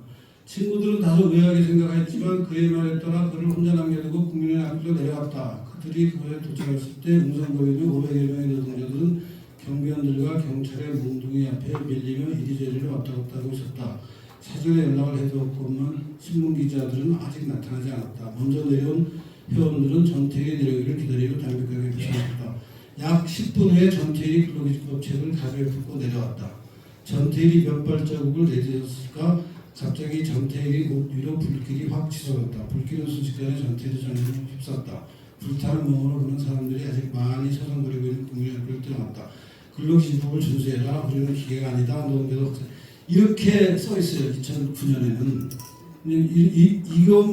이게 사실이면은 그럴 수 있겠다. 굉장히 이제 이 근로 조건에 대해서 불만이 많아서 자살로 그것을 개선하려고 한다고 그러는데 이게 초판 1983년에 나온 건데요. 여기 보면요. 아까 그 담배가게 옆에 서 있었다가 요 밑에 요 부호 사이에 이것만이 있습니다. 이걸 가렸어요. 이제 최근에는. 약 10분 후에 전태일이 내려왔다. 그는 아무 말 없이 김계남의 옷소매를 끌어당기며 눈짓을 하여 그를 사람이 좀 덜 다니는 옆 골목으로 끌고 갔다. 아무래도 누가 한 사람 죽어야 될 모양이다. 이게 전태일이 하는 말이다. 그는 이렇게 말하며 김계남에게 성냥불을 켜서 자신의 몸에 갖다 대어 달라고 부탁했다. 그 전날 저녁에 김계남은 전태일이 내일 누구 한 사람 죽는 것처럼 쇼를 한판 벌려서 저람들 정신을 번쩍 들게 하자고 하는 말을 들은 일이 있었다. 성냥불을 켜서 갖다 대어 달라는 전태일의 부탁이 심각하기 때문에 불길한 예감이 퍼뜩 머리를 스치고 지나가긴 했으나 설마 하는 생각을 하면서 그는 성냥불을 켜서 전태일의 옷에 갖다 대었다. 순간 전태일의 옷 위로 불길이 확 치솟았다. 친구를 보고 먼저 내려가라고 한 뒤 그는 미리 준비해뒀던 한 대가량의 석유를 온몸에 껴고 내려왔던 것이다. 불길은 순식간에 전태일의 전신을 휩쌌다. 불타는 눈으로 그는 사람들이 아직 많이 서성거리고 있는 국민의 앞을 뛰어났다. 그래서 이제 이런 구호를 외쳤다고 하는데 전태일이 말하면 불 붙여 죽인 거예요. 그러니까 전태일이 김계남한테 부탁을 해서 김계남이 전태일 몸에다가 성냥불을 맞아 불을 붙여 죽인 거예요. 김계남이 죽인 거죠. 그 공산당 이게 이랬다고. 그러니까 이제 이 김계남이 그럼 중요한 얘기인데. 김계남이 누구냐는 게 당연히 궁금해서 중요한 거 아니에요. 다른 걸로 다 배터리가 다. 저놈들이 누구예요? 저놈들 정신 차리게 하자. 네. 이 김계남이 누구냐? 김계남과 전태일을 움직인 배우 세력이 누구냐 하는 게 궁금하잖아요, 당연히. 그래서 내가 좀 이 책을 쓸 때 조사를 해서 내가 조사한 데까지는 내 책에 써 있어요. 저 아까 얘기한 박정희는 노동자를 자치했는가에 보면 나오는데 그 당시에 보니까 그 당시는 주사파 운동권보다는 그 교회 운동권이 굉장히 활성화되어 있더라고요. 그러니까 교회 운동권은 특히 연세대학 쪽으로 연결이 많이 돼 있었고 연세대학에 갑자기 생각이 안 나는데 연세대학에 책을 내가 갖고 올 거랬네. 그 소울 알린스키라는 그 유명한 그러니까 그 사회 운동하는 사람인데 미국의 운동권의 대부예요. 그 소울 알린스키라는 사람을 우리나라에 소개한 목사가 있습니다. 이름을 지금 못 외우는데 책에 다 정리가 되어 있는데 그 소울 알린스키를 공부하는 대학 운동권 교회를 배경으로 한 학생운동권이 있었고 그 학생운동권이 포섭한 현장이라고 보고서가 있어요. 그게 전태일이 활동하던 그 조직을 그 기독교 운동권이 접근해서 포섭했다고 돼 있어요. 그러니까 그 당시 기독교 운동권이 전태일을 포섭해서 전태일과 김계남이라는 가명을 가진 실제 이름은 모르지만 이런 사람들을 포섭해서 너 한 사람 죽어라. 그래서 전태일을 죽인 거예요. 자살한 게 아니에요. 자살 당한 거예요. 그때부터. 근데 그 자세한 얘기가 이거 여러분 저 유튜브 하는 사람 중에 저 조선일보 사회부장 하던 문갑식 있죠? 문갑식이가 인터뷰한 기사가 있어요. 문갑식이 잠깐만요. 지금 검색하면 나올 겁니다. 잠깐만요.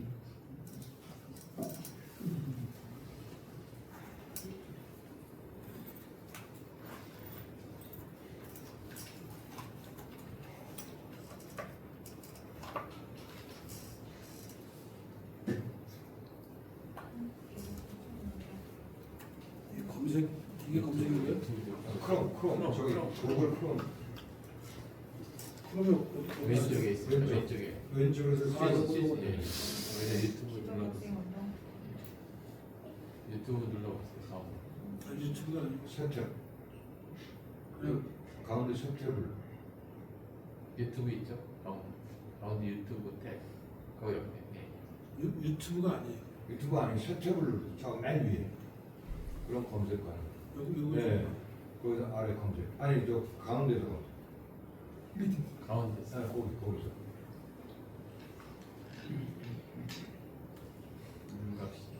찾으시는 게 단체예요?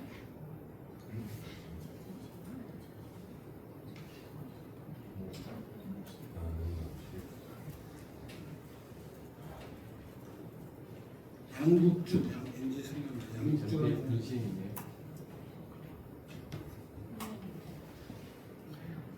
네, 이 인터뷰 기사에 보면요. 학생운동권 내부에서 분쟁지가 높게 나와서 양국주의 탄핵 인생이라는 말이 나오는데 이 양국주라는 사람이 이 문갑식 교구 인터뷰를 하면서 전태일 얘기를 합니다.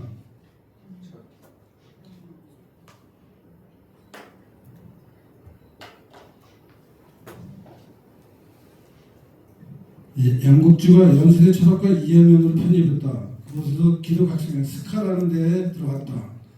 연대 스카라는 게 유명한 그 기독교 운동권입니다. 그래서 뭐 박정희 반대하고 뭐 어쩌고저쩌고 하다가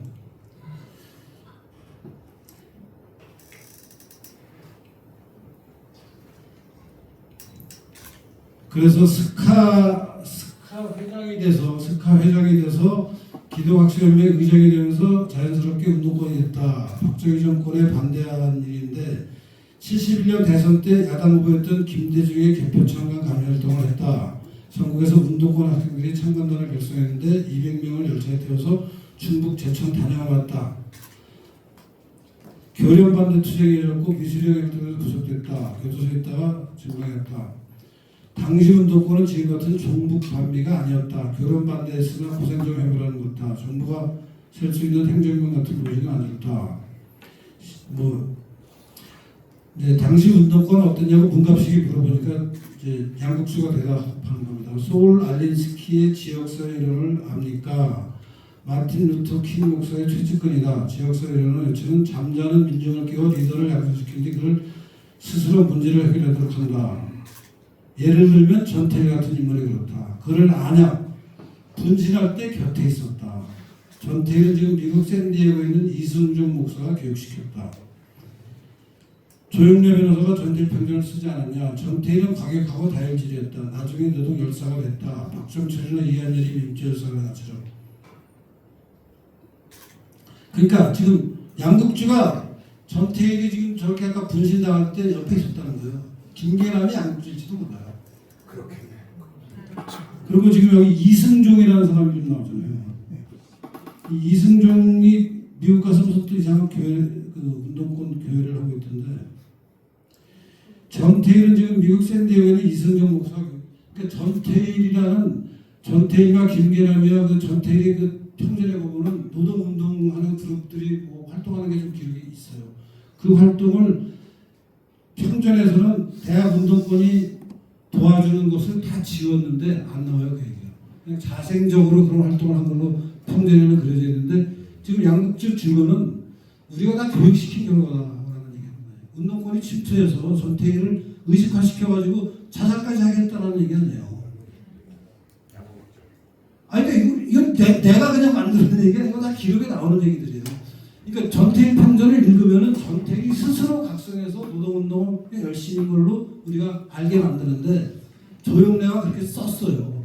조영래 변호사가 완전 머리가 좋은 거지. 그러니까 일반 사람들이 읽으면은 운동권이 붙어서 전태일을 의식화시켜가지고 전태일이 자살하게 되는 거라는 걸 눈치 못 채게 써놨는데 양국주가 지금 세월이 지난 다음에 이거 인터뷰한 게 한 2005년인가? 이게 언제 기사인가? 2009년 기사네. 2009년이 되니까 양국주가 지금 문갑식한테 자백하고 있는 거예요. 내가 교육시켰다. 내가 분신하는 현장에 있었다. 이 사람들 불러다가 물어보면 사실 다 나오는 거죠. 그러니까 김문수도 사기당한 거예요. 김문수는 그걸 무슨 금이야 오개야 그러면서 지금 전태일 난리를 치고 있는데 다 사기당한 거예요.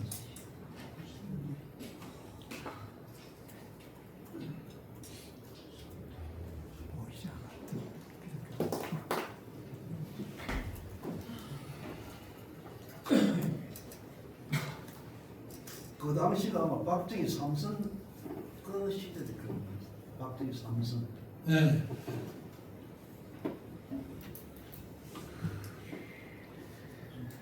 네, 그래서 전태일, 그다음에 이제 5.18도 뭐 여러분들 5.18 때 가장 임팩트가 있었던 건 이겁니다. 경상도 군인이 광주 여고생 젖가슴 칼로 찍고 강간했다. 이 말이 그때 그냥 이 말을 모르는 사람이 없었어요. 5.18 때. 그리고 가장 지역 감정을 자극하는 이거였어요. 근데 이게 누가 만들어서 어떻게 퍼뜨렸는지 확인이 안 되고 있지만 5.18 때 이 말이야말로 가장 젊은 사람들을 자극했던 말이에요. 그 말을 자기가 했다고 큰 소리 치는 사람을 제가 만나가지고 아주 혼내준 적이 있어요. 자기가 했다고. 자기가. 그러니까 실제로는 근데 이런 일이 안 벌어졌죠. 전 이거 완전 유언비어죠.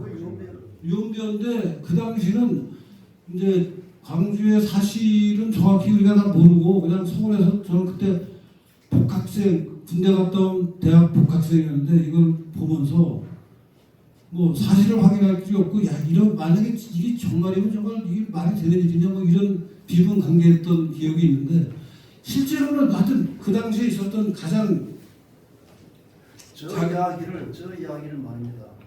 그 뭡니까 숭실대 학생회장했던 5.18 그 부산 유족회 회장이라는 사람이 자기가 했다고 자기가 그렇게. 그러니까 자기가 퍼뜨리기 시작했다. 그래서 오리지널로 장기현 박사 사무실 와서 그걸 자랑하길래 자랑하는 게 아니지. 제일 자랑하는 돌로 맞아야 되는데. 그러니까.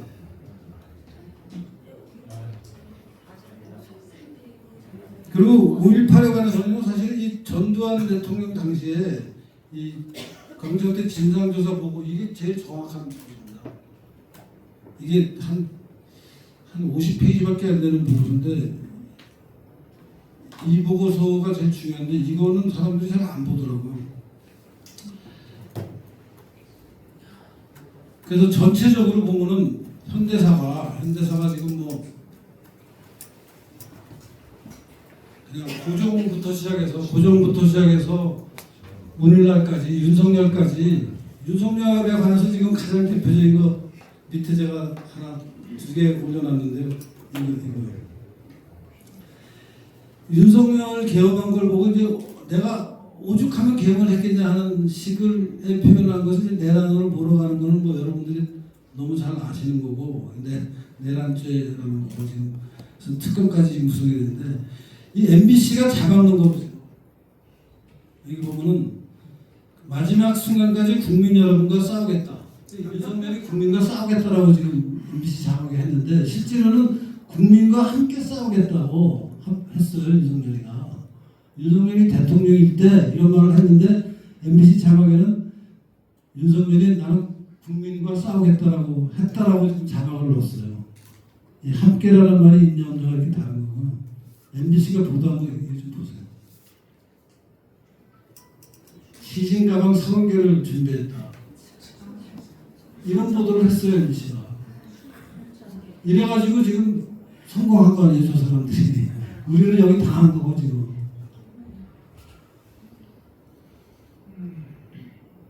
아까는 뭐 태블릿 PC 아니, 말할 것도 없죠. 뭐, 한두 개가 아니죠. 지금 역사가 그냥 그런 걸로 전철이 돼 있어요, 전철이. 그래서 이제 아주 구체적으로 정말 어떻게 이 사람들이 폐악질을 하는지를 아주 디테일하게 제가 추적한 거를 하나 지금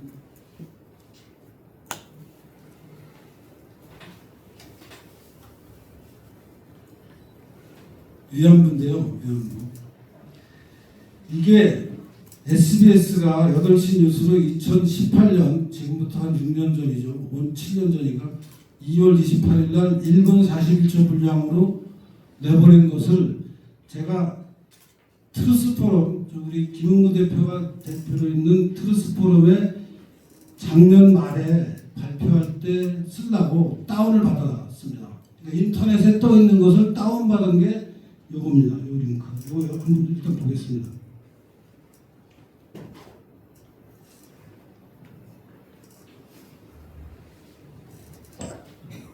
일본군이 조선인 위안부를 학살했음을 보여주는 1944년의 참혹한 영상이 공개됐습니다. 그동안 학살과 관련한 많은 증언이 있었지만 이를 증명하는 영상이 공개된 건 처음입니다. 노동규 기자입니다. 서울대 연구팀이 미국 국립문서기록관리청에서 찾아낸 19초짜리 흑백 동영상입니다. 발가벗겨진 여성 시신들이 널브러져 있고 중국 국민당 군복을 입은 남성이 시신 사이를 오가며 양말을 벗기기도 합니다. 이 참혹한 영상은 미중연합군이 중국 텅충을 일본군으로부터 탈환한 다음 날 찍은 겁니다. 소속은 164 통신사진중대 비파견대라고 되어 있습니다. 영상 카메라맨 볼드윈이 1944년 9월 15일 촬영했습니다.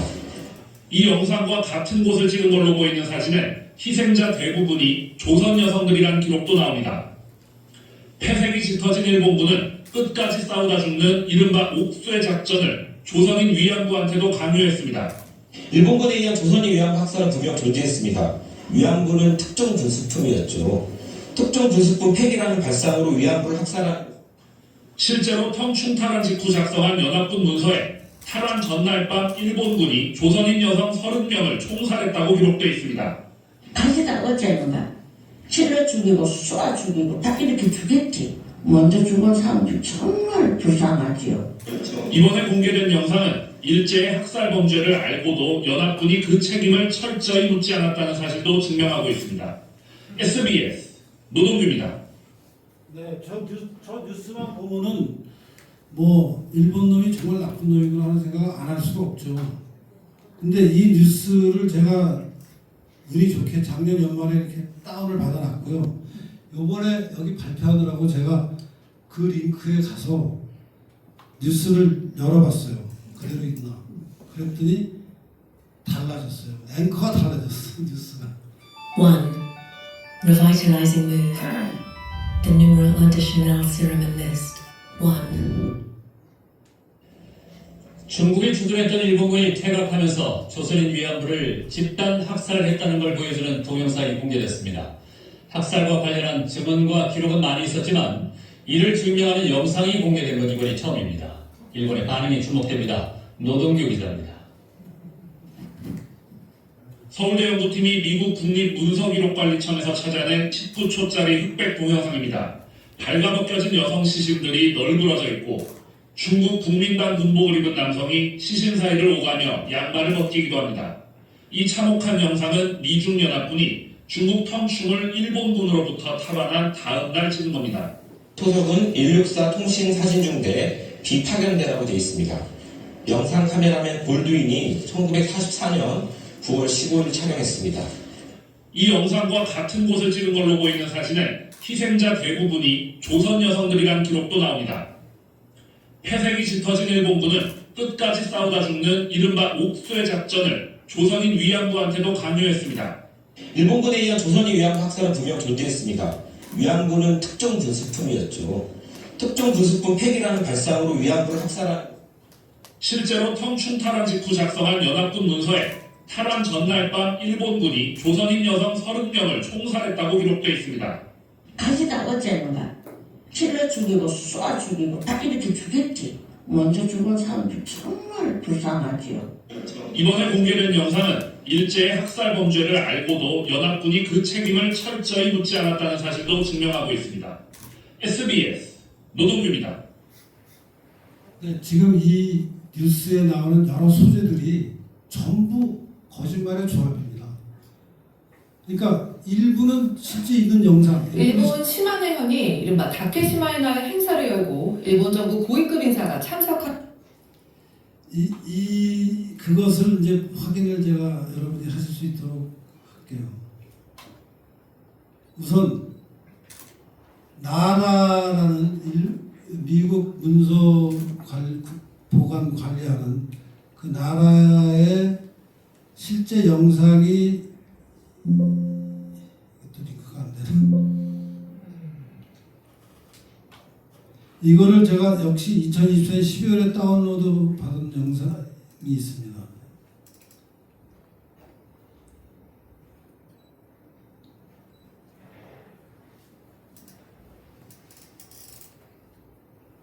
예, 이겁니다.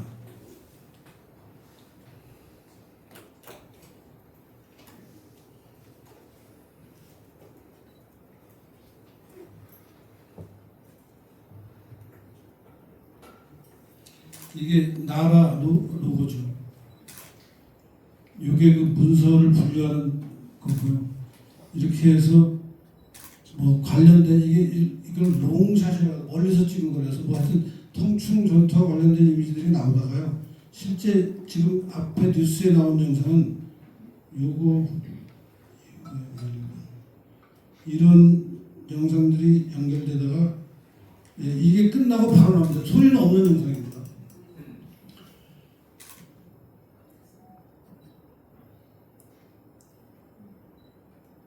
여기는 지금 모자이크 처리가 안 돼서 이 남자 성기가 보입니다. 지금 남자예요.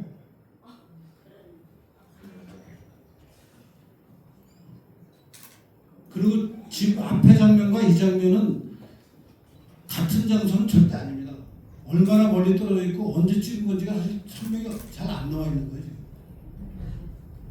그래서 저 영상의 이미지가 쭉 나오고 그 다음에 또 다른 영상 이미지들이 나오고 해서 이렇게 구성이 돼서 뭐 여기 군데군데 보면 다 그 전쟁과 관련된 이미지들이 있는 나라가 보관하고 있는 약 9분 분량의 영상인데 그 중에 지금 위안부라고 주장한 것이 사실은 일본 남자 군인 시신이에요. 그것을 제가 어떻게 확인할 수 있냐면요.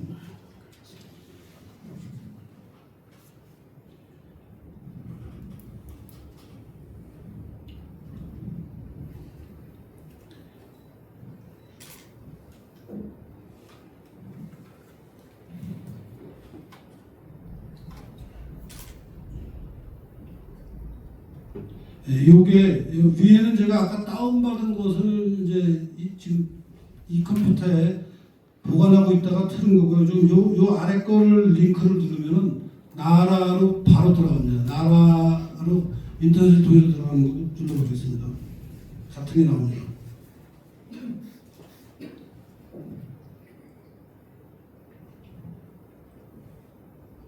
예.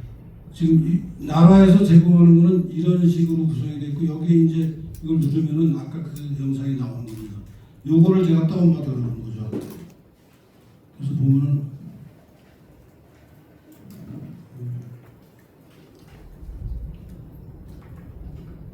맨 아래 거를 초선을 쭉 당기시면 그거 그렇고 약간 올리셔가지고 화면을 약간 올리신다.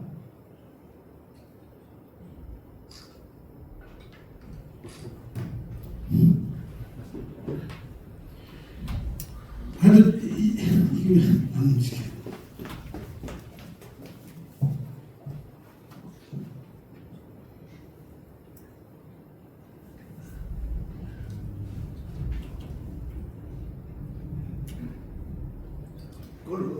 차단했어요.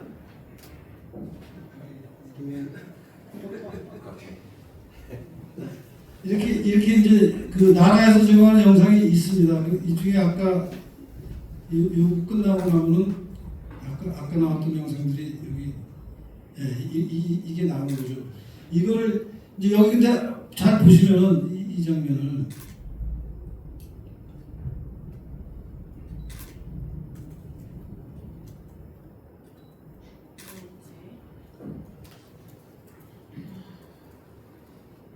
저기가 정지. 남자.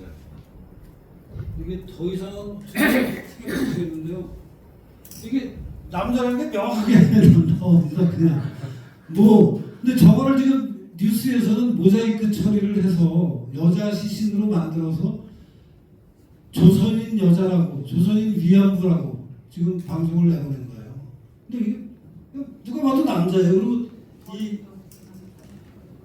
이게 남자이거든요. 여기 보면은 이 이미지를 설명하는 자료 그게 나옵니다. 여기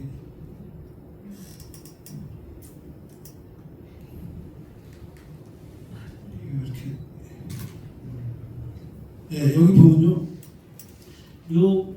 이게 나라에서 제공하는 거 지금 그대로 지금 보고 있는 겁니다. 나라에서 제공하는 걸 보면은 여기 그 관련된 더 배틀업 등충그래서 뭐 언제 시간 정하고 여기 보면요. 이 MS 이게 미디움샷 뭐 롱샷 뭐 그런 거 같은데 Chinese soldiers strip sacks of dead Japanese soldiers. 명확하게 텍스트로 일본 병사의 양말을 벗기는 중국 사람이라고 써 있어요. 저거를 저렇게 왜곡한 거예요 지금. 저거 그리고 실수로 왜곡한 게 아니고요. 조금 이따 보여드리겠지만 아주 의도적으로 우리를 개돼지 취급을 하면서 니네가 우리가 제공하는 뉴스나 봐라고 하면서 그냥 뉴스에다가 온 국민이 보는 뉴스에다가 저런 식으로 모자이크 처리해서 조선인 위안부가 당한 시신이 저렇게 당한 걸로 지금 뉴스를 내보냈는데 원자료에 들어가 보면 명확하게 나옵니다. Chinese soldiers strip sacks of dead Japanese. 그러니까 죽은 사람은 일본 군인이고 중국 사람이 양말을 벗기고 있다라고 분명히 나오고요.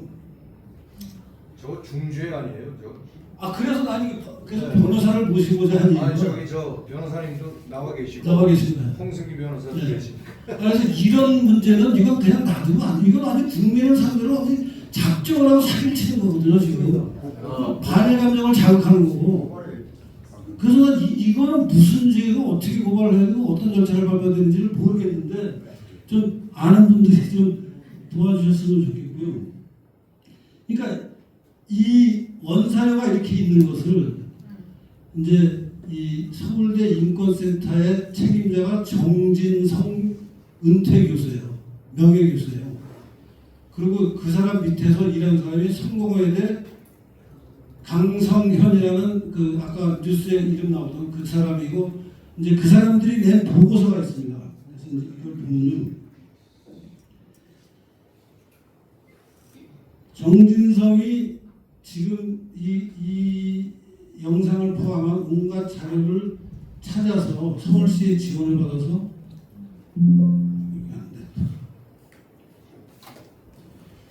서울시의 지원을 받아서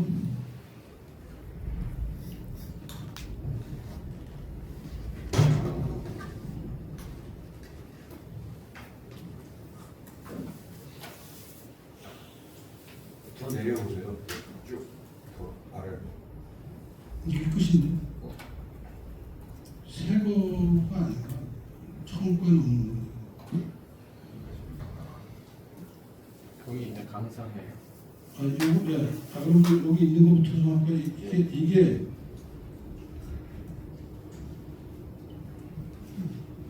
이게 강성현이 아까 얘기한 강성현이 영어로 논문을 하나 써요.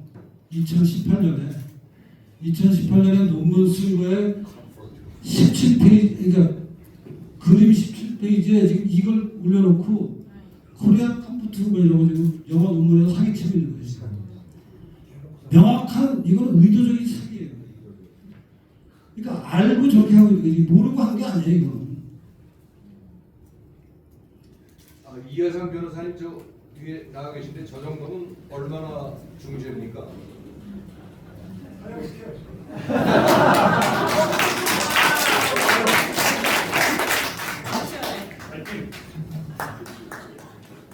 멋지십니다.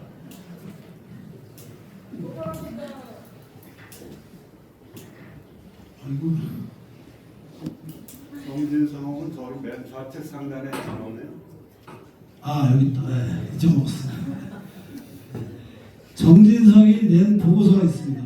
서울시의 지원을 받아서 이렇게 3종 세트 일본군 위안부 관계 미국 자료 1, 2, 3 이렇게 보고서 세트 3권을 냈어요. 2018년입니다. 그래서 3권의 표지가 이겁니다. 3권의 표지가 일본군 위안부 관계 미국 자료 3권 2018년에 나온 거고요. 이 책을 쓴 사람들은 이 서지사는 여기 정진성, 강성현, 봉준환, 박규현, 박정희, 이윤정 이렇게 여러 사람이 했고 뭐 선인이라는 뜻을 냈다는 거고요. 이 사람들의 그 직업이랄까 정진성 뭐 화려합니다. 아주. 서울대학교 사회학과 졸업, 미국 시카고대학 박사, 유엔 인권소위원회 위원, 유엔 인권이사회 자문위원, 한일 역사 공동연구위원회 위원, 정대협 공동대표, 유엔 인권정책센터 소장, 서울대 사회발전연구소 소장, 인권센터 소장, 현재는 사회학과 교수로 재직 중. 2018년 현재입니다. 그리고 강성현, 아까 그 뉴스에 나온 성공회대 대학원 국제연구학과 동아시아 교수, 공준환 서울대 사회학과 박사 수료. 그래서 뭐 온갖 서울대 사회학과가 폐학질 단계에 다 드러나고 있는데요. 전부 뭐 그런 사람들입니다. 그래서 이 위안부 이거는 정진성 책에 있는 겁니다. 책에 66페이지 보면은 이 사람들이 원자료에는 미군의 원자료에는 차이니즈 걸들이라고 되어 있어요. 아까 막 여자들 뉴스에 보면 여자들 주소 있잖아요. 차이니즈 걸들이에요. 근데 원자료에 그렇게 되는 걸 조선인 위안부로 해석하면 되잖아요. 여기 그러면 이제 이 보고서에 보면 그게 써 있어요 지금. 나라가 제공하는 카탈로그에는 영상 속 장면들에 관한 설명이 있다. 이 카탈로그는 18조 자연석 여성들을 중국인 여성들이라고 설명했다. 그러니까 원자료는 중국이라고 써있다라고 인정을 해요. 근데 그게 잘못됐다고 자기들 마음대로 해석을 바꿔요. 그러나 이 설명을 그대로 받아들이기 어렵다. 카탈로그 장면 목록의 요약 설명은 나라가 이 영상을 분류하고 그 목록으로 정리하면서 작성한 것이기 때문이다. 뭐 말도 안 되는 것 같고요. 다시 말해 이 카탈로그 영상이 촬영된 전쟁터에 간 적이 없는 지뢰는 전쟁에 간 적이 있으니까 기록 관리자가 나중에 영상을 보면서 장면 요약을 이렇게 주는 거예요. 그러니까 뭔가 이제 군에서 원래 기록한 게 마음에 안 들어서 조선인 위안부가 나와야 되는데 조선인 위안부가 안 나오니까 중국인 여자를 조선인 위안부로 나는 해석하겠다라고 써놓은 거예요 지금. 이 영상 속 여성은 중국인 여성이 아니라 대부분 조선인 위안부들이라고 볼 수 있다. 이렇게 써놨어요 보고서에다가. 이것뿐이 아니라 다른 것도 있어요.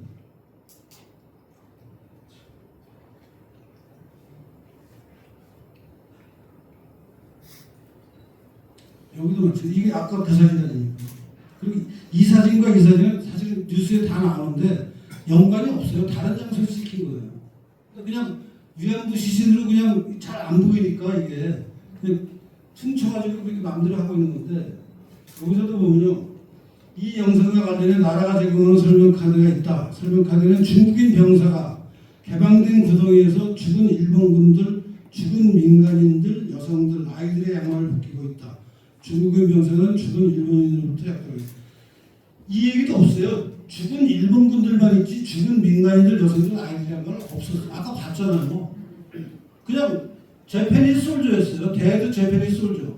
근데 거기다가 이런 온갖 이상한 말들을 끼워서 오염을 시킨 다음에는 해석은 자기 마음대로 위안부로 아니 성기 자체를 모자이크 처리해서 남자 시신을 여자 시신으로 바꿔서 지금 해석을 하는 거예요. 이렇게 지금 위안부 관련 이슈를 오도하고 사기를 쳐서 반일 감정을 자극해가지고 같은 사람 핍박하고 이게 말이 되는 일이에요 도대체. 이게 그리고 가장된 사람이 서울대 사학교 교수를 명예교수라는 거지. 참 창피하네요. 저건 진짜 사형감인 것 같아요. 그러니까 이거 좀 어떻게 좀 해줘요 좀. 의도적인 기만행위거든요. 의도적이죠. 저건 저렇게 원자료에 저기 써 있다라고 설명까지 하면서 말도 안 되는 이유를 붙여서 자기들 마음대로 해석을 한 거예요 지금. 그리고 뉴스에는 그런 과정 다 생략하고 조선인 위안부 시신이라고 남성 시신을 남자 군인 시신을 이게 있을 수 있는 일이에요. 이런 식의 왜곡과 사기질이 고정부터 시작해서 지금 윤석열까지 계속되고 있는 겁니다. 지금 우리나라에. 이거 한 대목만 제가 지금 흥분을 해가지고 자세하게 설명을 했지만 하나하나 뒤지면은 다 아까 전태일도 잘 설명을 들으면 제 말이 맞다는 거 확인이 되시잖아요. 이런 게 한두 개가 아니에요. 뭐 대목마다 다 있어요. 대목마다. 이래갖고 이게 제대로 나라가 되겠습니까?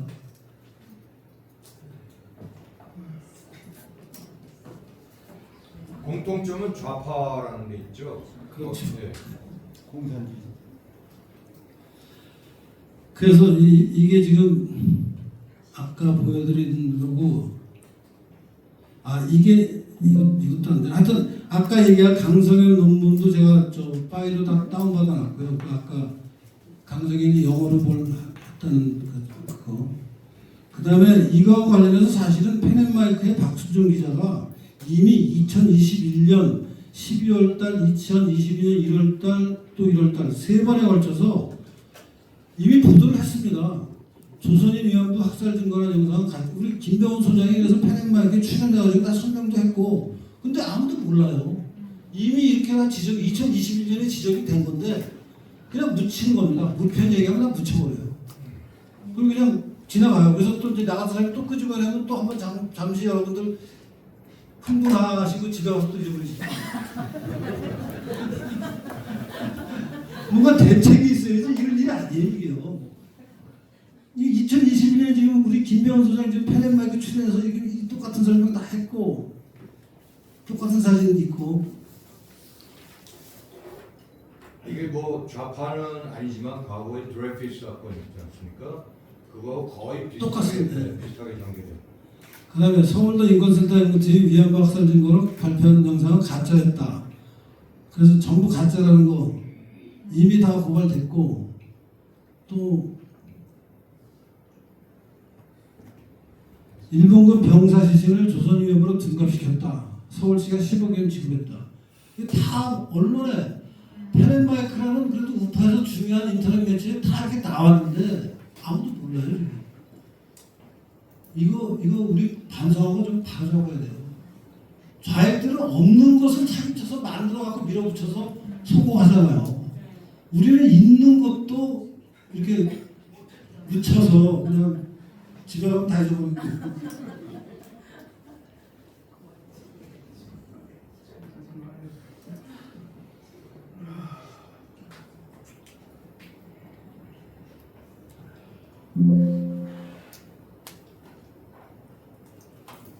네, 이 정도로.